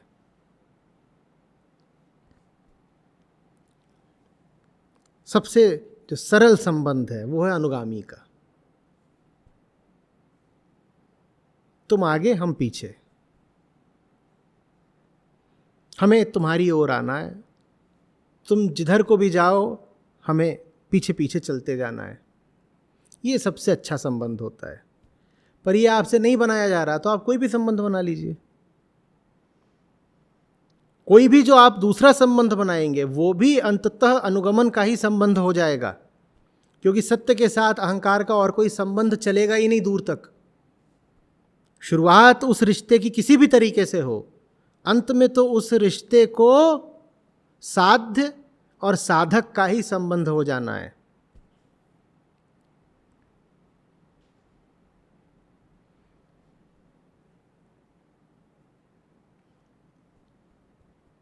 आप लेकिन रिश्ता वहां बनाइए, तो वहां रिश्ता बनाने के लिए ये जमीनी रिश्तों से थोड़ा समय निकालना पड़ेगा। अब सारा समय यहीं पचा जा रहा है इन्हीं संबंधों में, तो वहां के लिए कैसे आपके पास कुछ ऊर्जा बचेगी?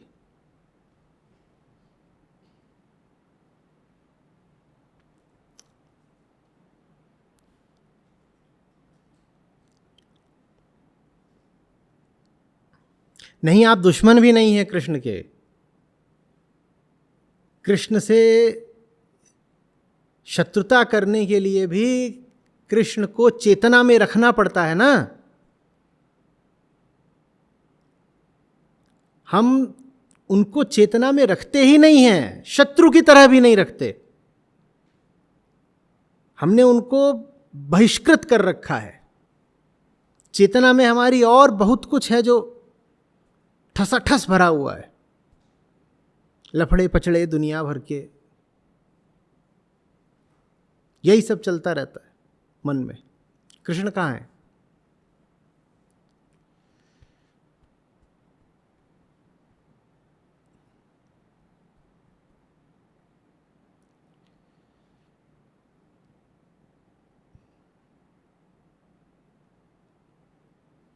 आगे बताइए। रामाचार्य जी, जी। मुंडक उपनिषद में शांति पाठ की व्याख्या करते समय आपने कहा था, God refers to the forces inside the mind itself that offer it accession and up. ये आप दोबारा बोलना होगा। जी जी, मैं दोबारा बोल देता हूँ। मुंडक उपनिषद में शांति पाठ की व्याख्या करते समय आपने कहा था, gods refer to the forces inside the mind itself that offer it accession and upward propulsion. and conversely danavas or demons refer to the force ठीक ठीक ठीक within the mind. तो आपने और अभी थोड़ी देर पहले बताया कि वेद भौतिकता और कामना की पूर्ति की बात करते हैं और वेदांत वेदों का शिखर है।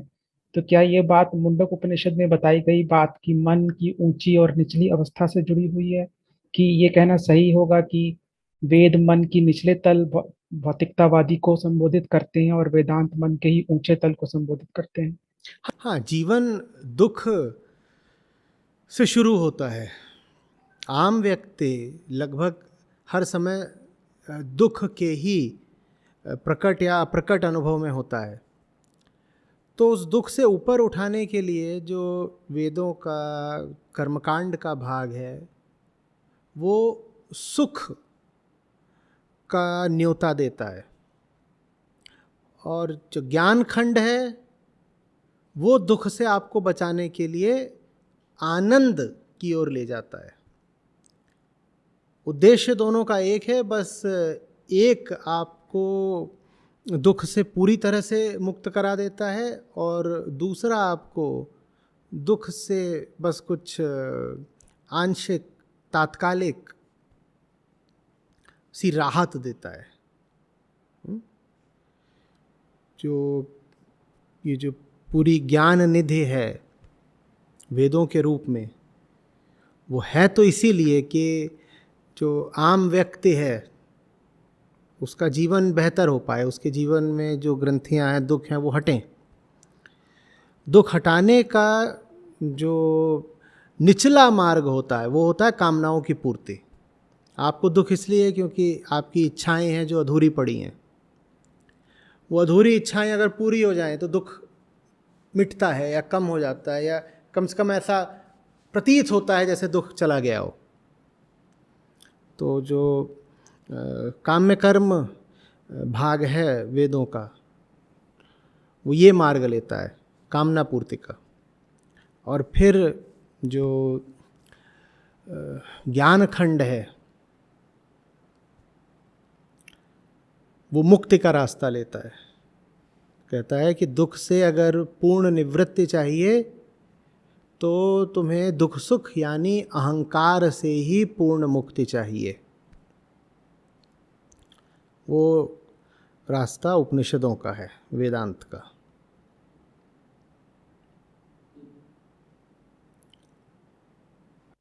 एक और प्रश्न था आचार्य जी, आपने थोड़ी देर पहले जब निष्काम कर्म की आप बात कर रहे थे तो आपने कहा था निष्काम कर्म करके संतुष्टि होती है। तो जैसे अभी संस्था के साथ जुड़ के जो मैं काम कर रहा हूँ, वो एक तरह से मैं उसको ऐसा सोचने की कोशिश करता हूँ कि ये निष्काम कर्म के दिशा में एक प्रयास है। पहले मैं अपने एक स्वार्थ के लिए जो एक नौकरी करता था वो छोड़ के अब मैं संस्था से जुड़ा हूँ। तो क्या ये सोचना कि अब मैं सोचने की बात ही नहीं है। आप थोड़ा सा भटकी हुई दिशा ले रहे हैं। सोचने की बात ही नहीं है। हमने निष्काम कर्म की क्या व्याख्या करी? निष्काम कर्म के बारे में हमने कहा जो उच्चतम आदर्श आपके लिए संभव हो उसकी दिशा में काम करने को कहते हैं निष्काम कर्म। तो सोच की क्या बात है? आप तथ्यों का अन्वेषण करिए ना थोड़ा। आप जो काम कर रहे हैं उससे कोई उच्चतम लक्ष्य हासिल हो रहा है क्या? करके देखिए, पता करिए। आप जो काम कर रहे हैं उससे कौन सी ऊंचाई उपलब्ध हो पा रही है, लोगों पर क्या प्रभाव पड़ रहा है, देखिए। उच्चतम हम किसको कहते हैं? निम्नतम क्या है? आदमी का दुख, आदमी का बंधन निम्नतम है, ठीक। उच्चतम क्या है? उच्चतम क्या है जीवन में? उच्चतम क्या है? मुक्ति। आप जो काम कर रहे हैं जाके जमीन पर तथ्यों को जांचिए, क्या उससे लोगों को मुक्ति मिल रही है? लोग अपने भ्रमों से, भयों से, पूर्वाग्रहों से, कुंठाओं से आज़ाद हो रहे हैं? अगर हो रहे हैं तो आप जो कर रहे हैं वो निष्काम कर्म है। निष्काम कर्म आपकी सोच पर नहीं निर्भर करता। निष्काम कर्म एक तथ्यात्मक बात है। ऊंची से ऊंची दिशा में काम करने को कहते हैं निष्काम कर्म, क्योंकि निचली दिशा व्यक्तिगत होती है। आप जो काम कर रहे होते उससे आपको कोई व्यक्तिगत सुख मात्र मिल रहा होता तो वो निष्काम कर्म नहीं हो सकता था। आपको ये देखना है कि लोगों पर, पूरी पृथ्वी पर, समस्त प्रकृति पर आपके काम का क्या असर पड़ रहा है। अगर सबको आपका काम मुक्ति की ओर ले जा रहा है तो आपका काम निष्काम कर्म है, अन्यथा नहीं। आप पाएं अगर कि सैकड़ों हजारों लोगों को मुक्ति की ओर ले जाने में या कम से कम उनका दुख कम करने में आपका काम सहायक हो रहा है, तो संभावना है कि आपका काम निष्काम है, अन्यथा नहीं। जी, धन्यवाद आचार्य जी।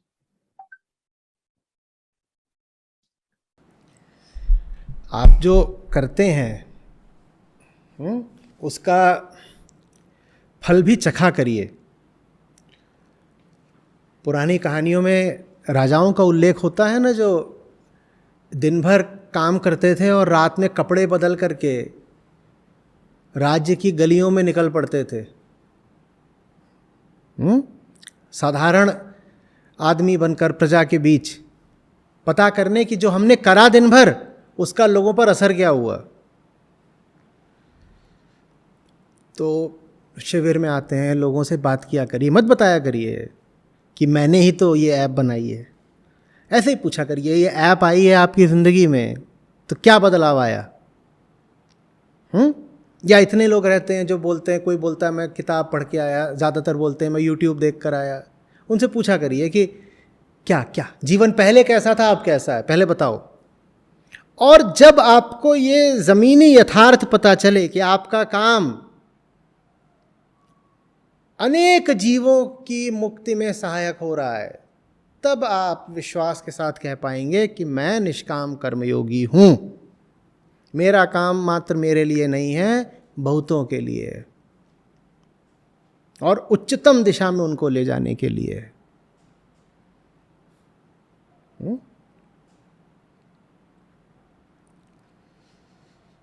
जी,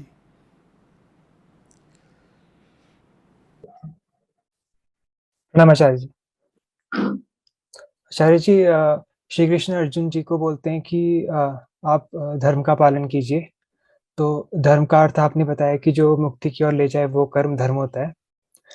तो आचार्य जी, मेरा प्रश्न ये है कि हम आमतौर पे सुनने को आता है कि 4 पुरुषार्थ होते हैं, जैसे क्या होते हैं? पुरुषार्थ, 4 पुरुषार्थ, धर्म, अर्थ, काम, मोक्ष, महाभारत में भी आते हैं। तो आचार्य जी, अगर धर्म का अर्थ ये है कि जो कर्म मुक्ति की तरफ ले जाए वो अगर धर्म है, तो मोक्ष का क्या अर्थ हुआ फिर? बस वही है, ये सब बहुत ऐसे ही है, साधारण किस्म की बातें हैं कि 4 पुरुषार्थ होते हैं इत्यादि इत्यादि। आप एक हो, आपके 4 पुरुषार्थ क्या होंगे? और उन 4 में भी एक बीच में डाल दिया गया है काम, एक डाल दिया गया है अर्थ कि पहले पैसे कमाओ खूब, काम वासना पूरी करो, ये सब है। और फिर अंत में रख दिया गया है मोक्ष। अब न तो कभी पैसे पूरे पड़ने वाले हैं, न काम वासना पूरी होने वाली है, तो मोक्ष का तो कभी नंबर ही नहीं लगना। तो इन सब बातों में नहीं पड़ते हैं, ये बहुत अनुपयोगी बातें हैं। ये बातें उन्हीं के लिए अच्छी हैं जिन्हें कभी मोक्ष का सोचना ही नहीं है। तो उनके लिए इसमें जो धर्म शब्द का भी अर्थ है वो यही है, रीति रिवाज, कर्मकांड वगैरह, कि वो सब कुछ कर लो, धूप बत्ती कर दिया करो, दिया आरती कर दिया करो, उसके बाद खूब पैसे कमाने निकल जाओ। अर्थ सुबह सुबह क्या करना है? पूजा पाठ। पूजा पाठ कर दिया, फिर नंबर किसका लगा? अर्थ का। अर्थ का। तो दिन भर जा कर के बाजार में अपना खप गए और खूब पैसे वैसे कमाए, फिर रात में घर आए, अब किसका नंबर लगा? काम का। हाँ, तो धूम मचाई, उसके बाद सो गए। मोक्ष का तो कभी आना ही नहीं है।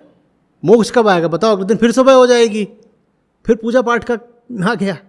तो ये जो है ये षड्यंत्र है, ये षड्यंत्र है ताकि मोक्ष कभी आपकी चेतना में एक सिद्धांत के रूप में भी ना उभरे।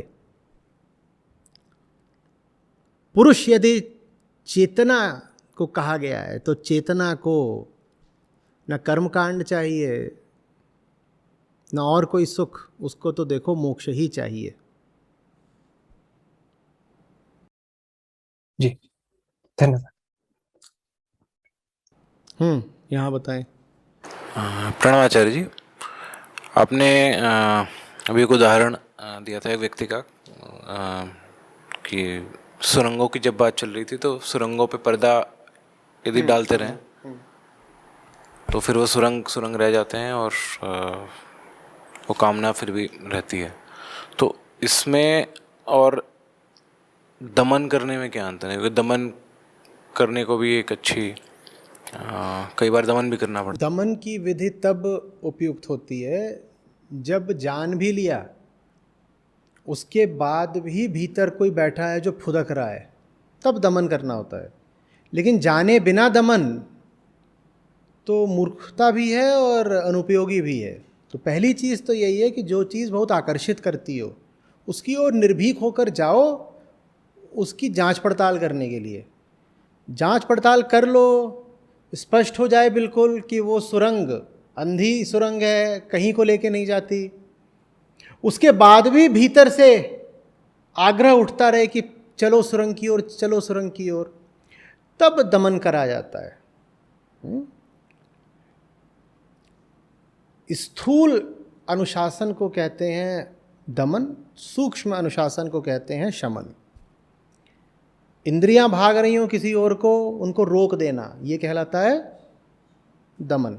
मन भाग रहा हो किसी दिशा में, उसको रोक देना, ये कहलाता है शमन। लेकिन दमन शमन ज्ञान से पहले नहीं आते। पहली बात तो यही है कि कुछ भी ऐसा है जो छुप छुप करके तुमको रिझाता है, तुम उसे छुपा रहने ही मत दो, तुम उसे अनावृत कर दो।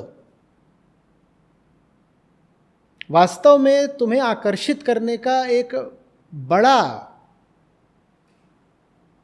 प्रमाणित तरीका होता है छुप छुप कर रिझाने का। जो कुछ भी तुम्हें आकर्षित करता हो तुम उसे पूरा उघाड़ दो। संभावना यही है कि आकर्षण बहुत कम हो जाएगा।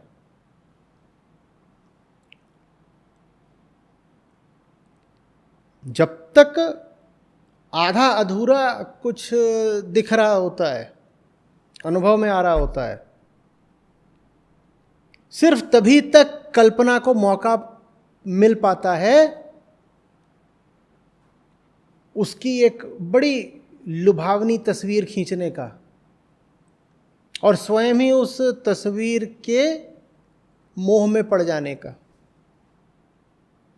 तुम बात पूरी समझ लो ना, निर्भीकता के साथ बताओ पूरी बात क्या है। पूरी बात समझ लो, आकर्षण कम हो जाता है। और पूरी बात समझने के बाद भी भीतर एक बैठा होता है मूर्ख, जो सब कुछ समझ गया है लेकिन अभी भी फुदका जा रहा है कि मुझे सुरंग में घुसना है। चूहा है, वो कह रहा है जाना है सुरंग में, जान गया है कि सुरंग में मृत्यु है, फिर भी कह रहा है जाना है। तब दमन और शमन लाभकारी होते हैं।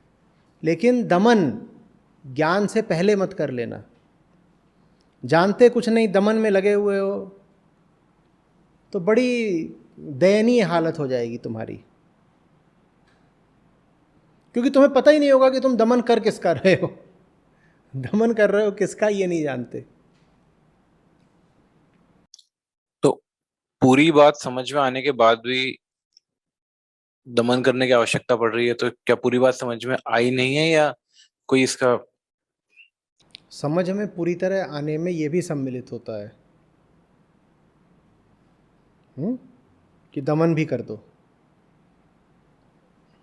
पूरी तरह बात समझ में आने में ये भी सम्मिलित होता है कि समझो, पूरी तरह समझो, जितना समझ सकते हो समझो, और उसके बाद भीतर जो चूहा बैठा रह जाए, जो अभी भी समझने से इनकार कर रहा है, फिर उसका अनुशासन पूर्वक दमन कर दो। लेकिन पहले तो उसको क्या करना है, समझाना है। समझा दोगे तो उसका बल बहुत कम हो जाएगा। बल कम होने के बाद उसमें जो प्राण शेष रह जाएं उनका फिर दमन कर दिया जाता है।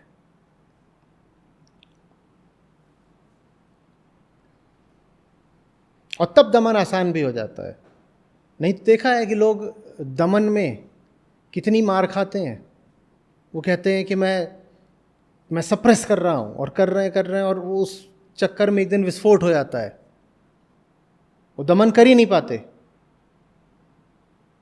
क्यों नहीं कर पाते? क्योंकि उस दमन में क्या सम्मिलित नहीं था? ज्ञान।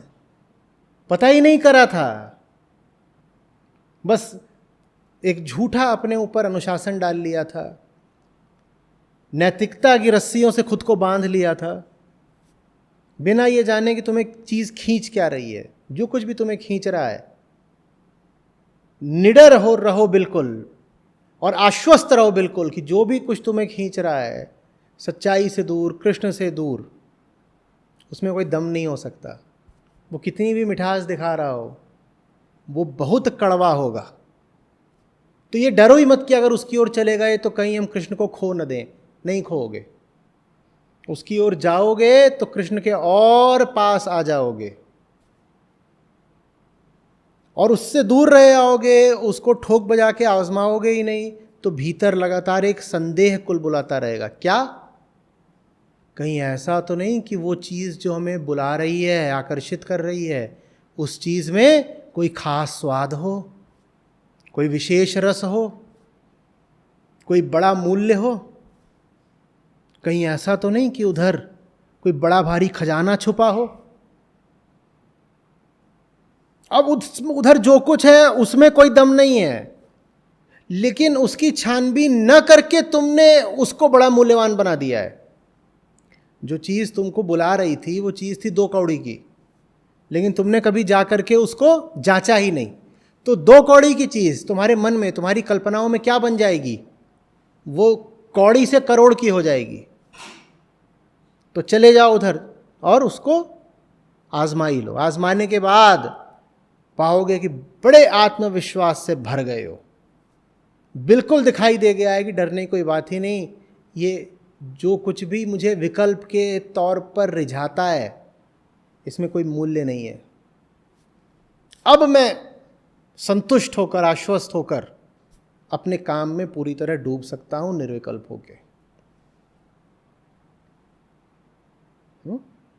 कहीं ना कहीं हमें यह संदेह है कि कृष्ण के विपरीत या कृष्ण से अलग भी जो है उसमें बड़ा मूल्य है, तो हम डर जाते हैं।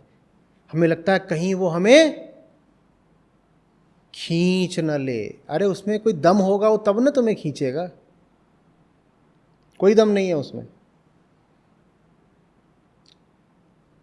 उसकी जांच पड़ताल न करके तुमने उसको दमदार बना दिया है, अन्यथा उसमें कोई दम नहीं है। तुमने आजमाया तो होता उसको, जाओ आजमा लो, कोई दम नहीं मिलेगा वहां। जाओ आजमाओ।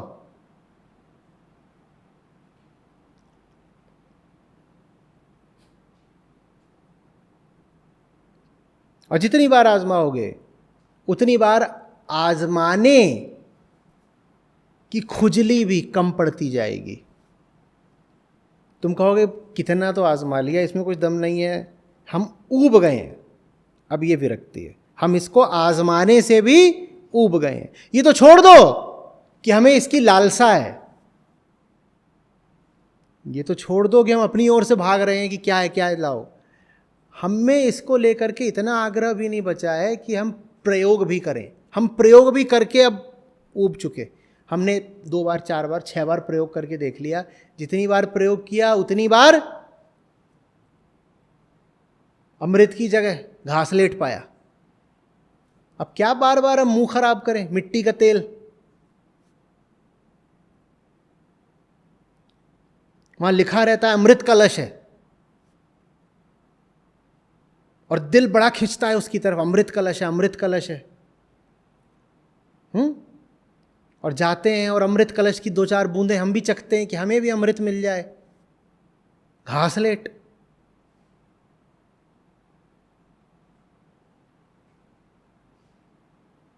और वही घासलेट जब तक तुमने जांच पड़ताल नहीं की तुम्हारे लिए क्या बना रहता है? अमृत। और तुम एकदम कहाँ कृष्ण के मंदिर में फंस गए, अमृत से चूके जा रहे हैं। अमृत तो उधर रखा है।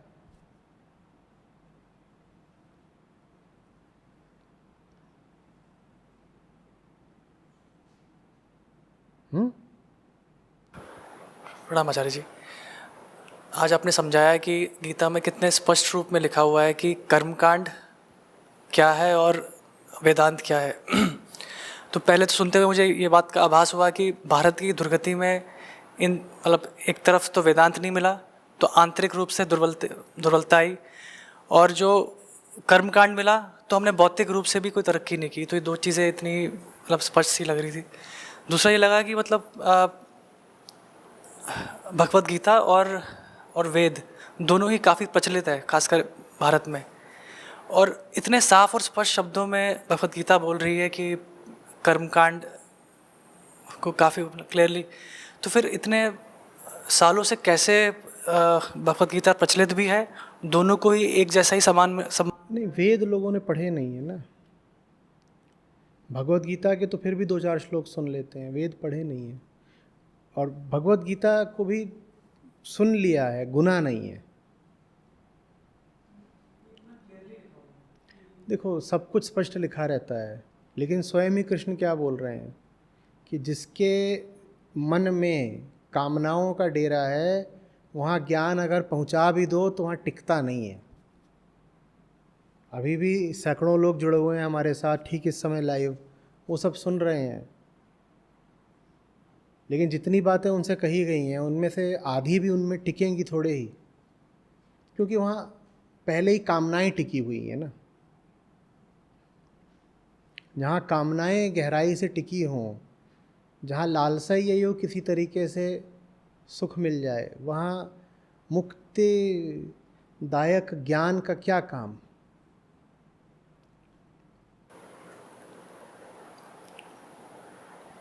और अभी आचार्य जी आपने एक उत्तर में बताया था, अभी उत्तर देते हुए, कि जो कर्म कांड है वो निचली कामनाओं को पूरी करने के लिए। पर क्या जो कर्म कांड में निचली जिस तरह से वो कर रहे हैं कि वो कह रहे हैं कि अगर आपको मकान बनाना है तो आप ये करिए, उससे ज़्यादा अच्छा ये नहीं कि हम जैसे जो बाकी वेस्ट में हुआ कि उन्होंने एक्चुअल में। बिल्कुल बेहतर है, बिल्कुल बेहतर है, बिल्कुल बेहतर है। भारत की दुर्गति के बड़े से बड़े कारणों में ये कर्मकांड है। अभी भी आज भी था, किसी ने हमें संदेश लिख करके भेजा है कि आप यज्ञ आदि का समर्थन क्यों नहीं करते, क्योंकि जब उसमें घी डाला जाता है तो उससे ऑक्सीजन निकलता है। और जब भोपाल गैस कांड हुआ था तो 2 परिवार बच गए थे, क्योंकि वो दोनों रात में हवन कर रहे थे, तो उस कारण उनकी हवा शुद्ध थी, तो जहरीली गैस उन पर असर नहीं डाल पाई। अब इस तरह के लोगों को क्या करोगे?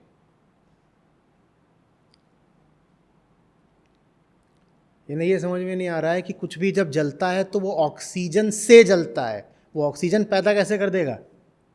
जलने को ऑक्सीडेशन बोलते हैं। कुछ भी जलाने के लिए ऑक्सीजन चाहिए, उससे ऑक्सीजन पैदा नहीं होता, उससे ऑक्सीजन खर्च होता है। आप ये गिलास ले लो, इसमें आप एक मोमबत्ती रख दीजिए, इसके अंदर एक मोमबत्ती रख दीजिए, पानी नहीं है इसमें, सिर्फ एक मोमबत्ती रख दीजिए और ऐसे कर दीजिए, क्या होगा थोड़ी देर में? क्यों बुझ जाएगी? ऑक्सीजन खत्म हो गया। कुछ भी जब जलता है तो वो ऑक्सीजन को सोखता है, वो ऑक्सीजन पैदा नहीं करता।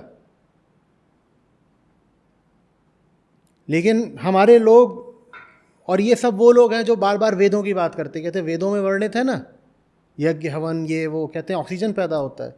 तो जितना ये प्रदूषण है आजकल, इसका उपचार क्या है? लकड़ी जलाओ, लकड़ी जलाओ, हवन करो, इससे प्रदूषण कम हो जाएगा। वो ऑर्गेनिक मटेरियल है, वो कार्बन है, उसको जलाओगे तो क्या बनेगा? ऑक्सीजन बनेगा या कार्बन डाइऑक्साइड बनेगी? और कार्बन डाइऑक्साइड से क्या होगा? समझ में ही नहीं आती बात। ये होता है कर्मकांड से।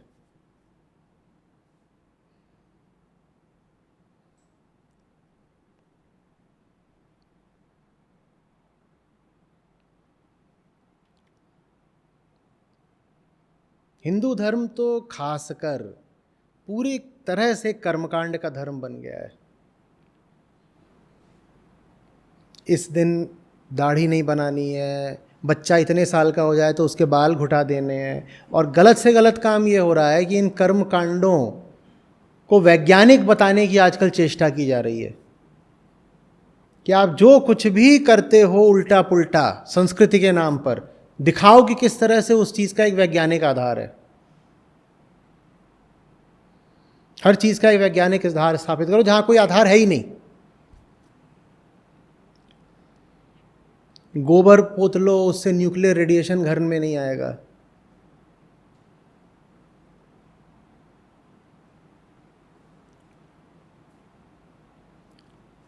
और ये सब बातें आज ही नहीं हो रही होंगी, वो कृष्ण के समय में भी हो रही थी।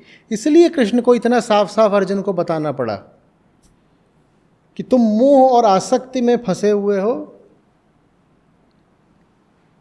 और मोह और आसक्ति से संबंधित जो वेदों का भी हिस्सा है, तुम्हें उसका भी अतिक्रमण कर देना है, तुम्हें उससे भी आगे निकल जाना है। वो अर्जुन से इतना ही नहीं बोल रहे हैं कि तुम अपनी व्यक्तिगत कामनाएं छोड़ दो, वो अर्जुन से कह रहे हैं वेदों में भी जो भाग कामना की पूर्ति के लिए हैं, तुम वेदों के भी उन भागों को छोड़ दो। व्यक्तिगत कामना तो छोड़ो ही, वेदोक्त कामना भी छोड़ दो।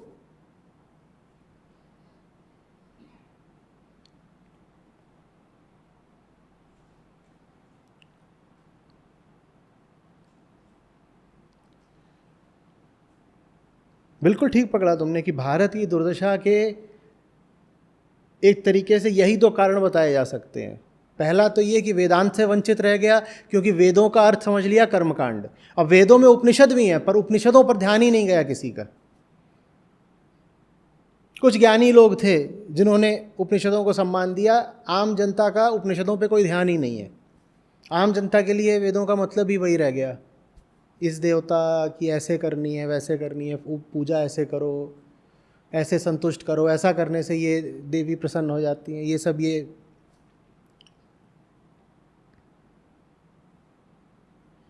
एक तो वेदांत की ओर ध्यान नहीं गया, और दूसरी ओर भौतिक तल पर भी मारे गए, क्योंकि भौतिक तल पर सफलता मिलनी थी विज्ञान से, कर्मकांड से थोड़ी। अध्यात्म से भी वंचित रह गए क्योंकि वेदांत की ओर ध्यान नहीं गया, और विज्ञान से भी वंचित रह गए क्योंकि सोच लिया कि भौतिक समृद्धि आ जाएगी कर्मकांड से। भौतिक समृद्धि कर्मकांड से नहीं, विज्ञान से आती है। विज्ञान से भी वंचित रह गए, अध्यात्म से ही वंचित रह गए। नतीजा कुल वो है जो आज भारत की स्थिति है, दयनीय।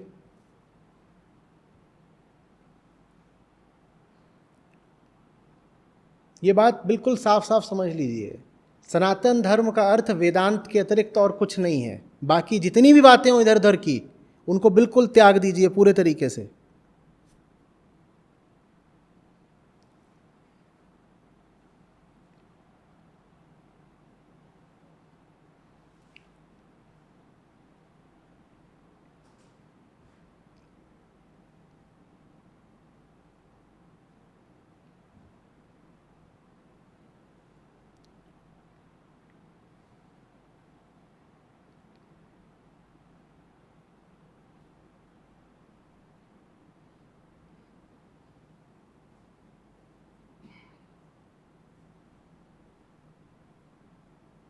और कुछ?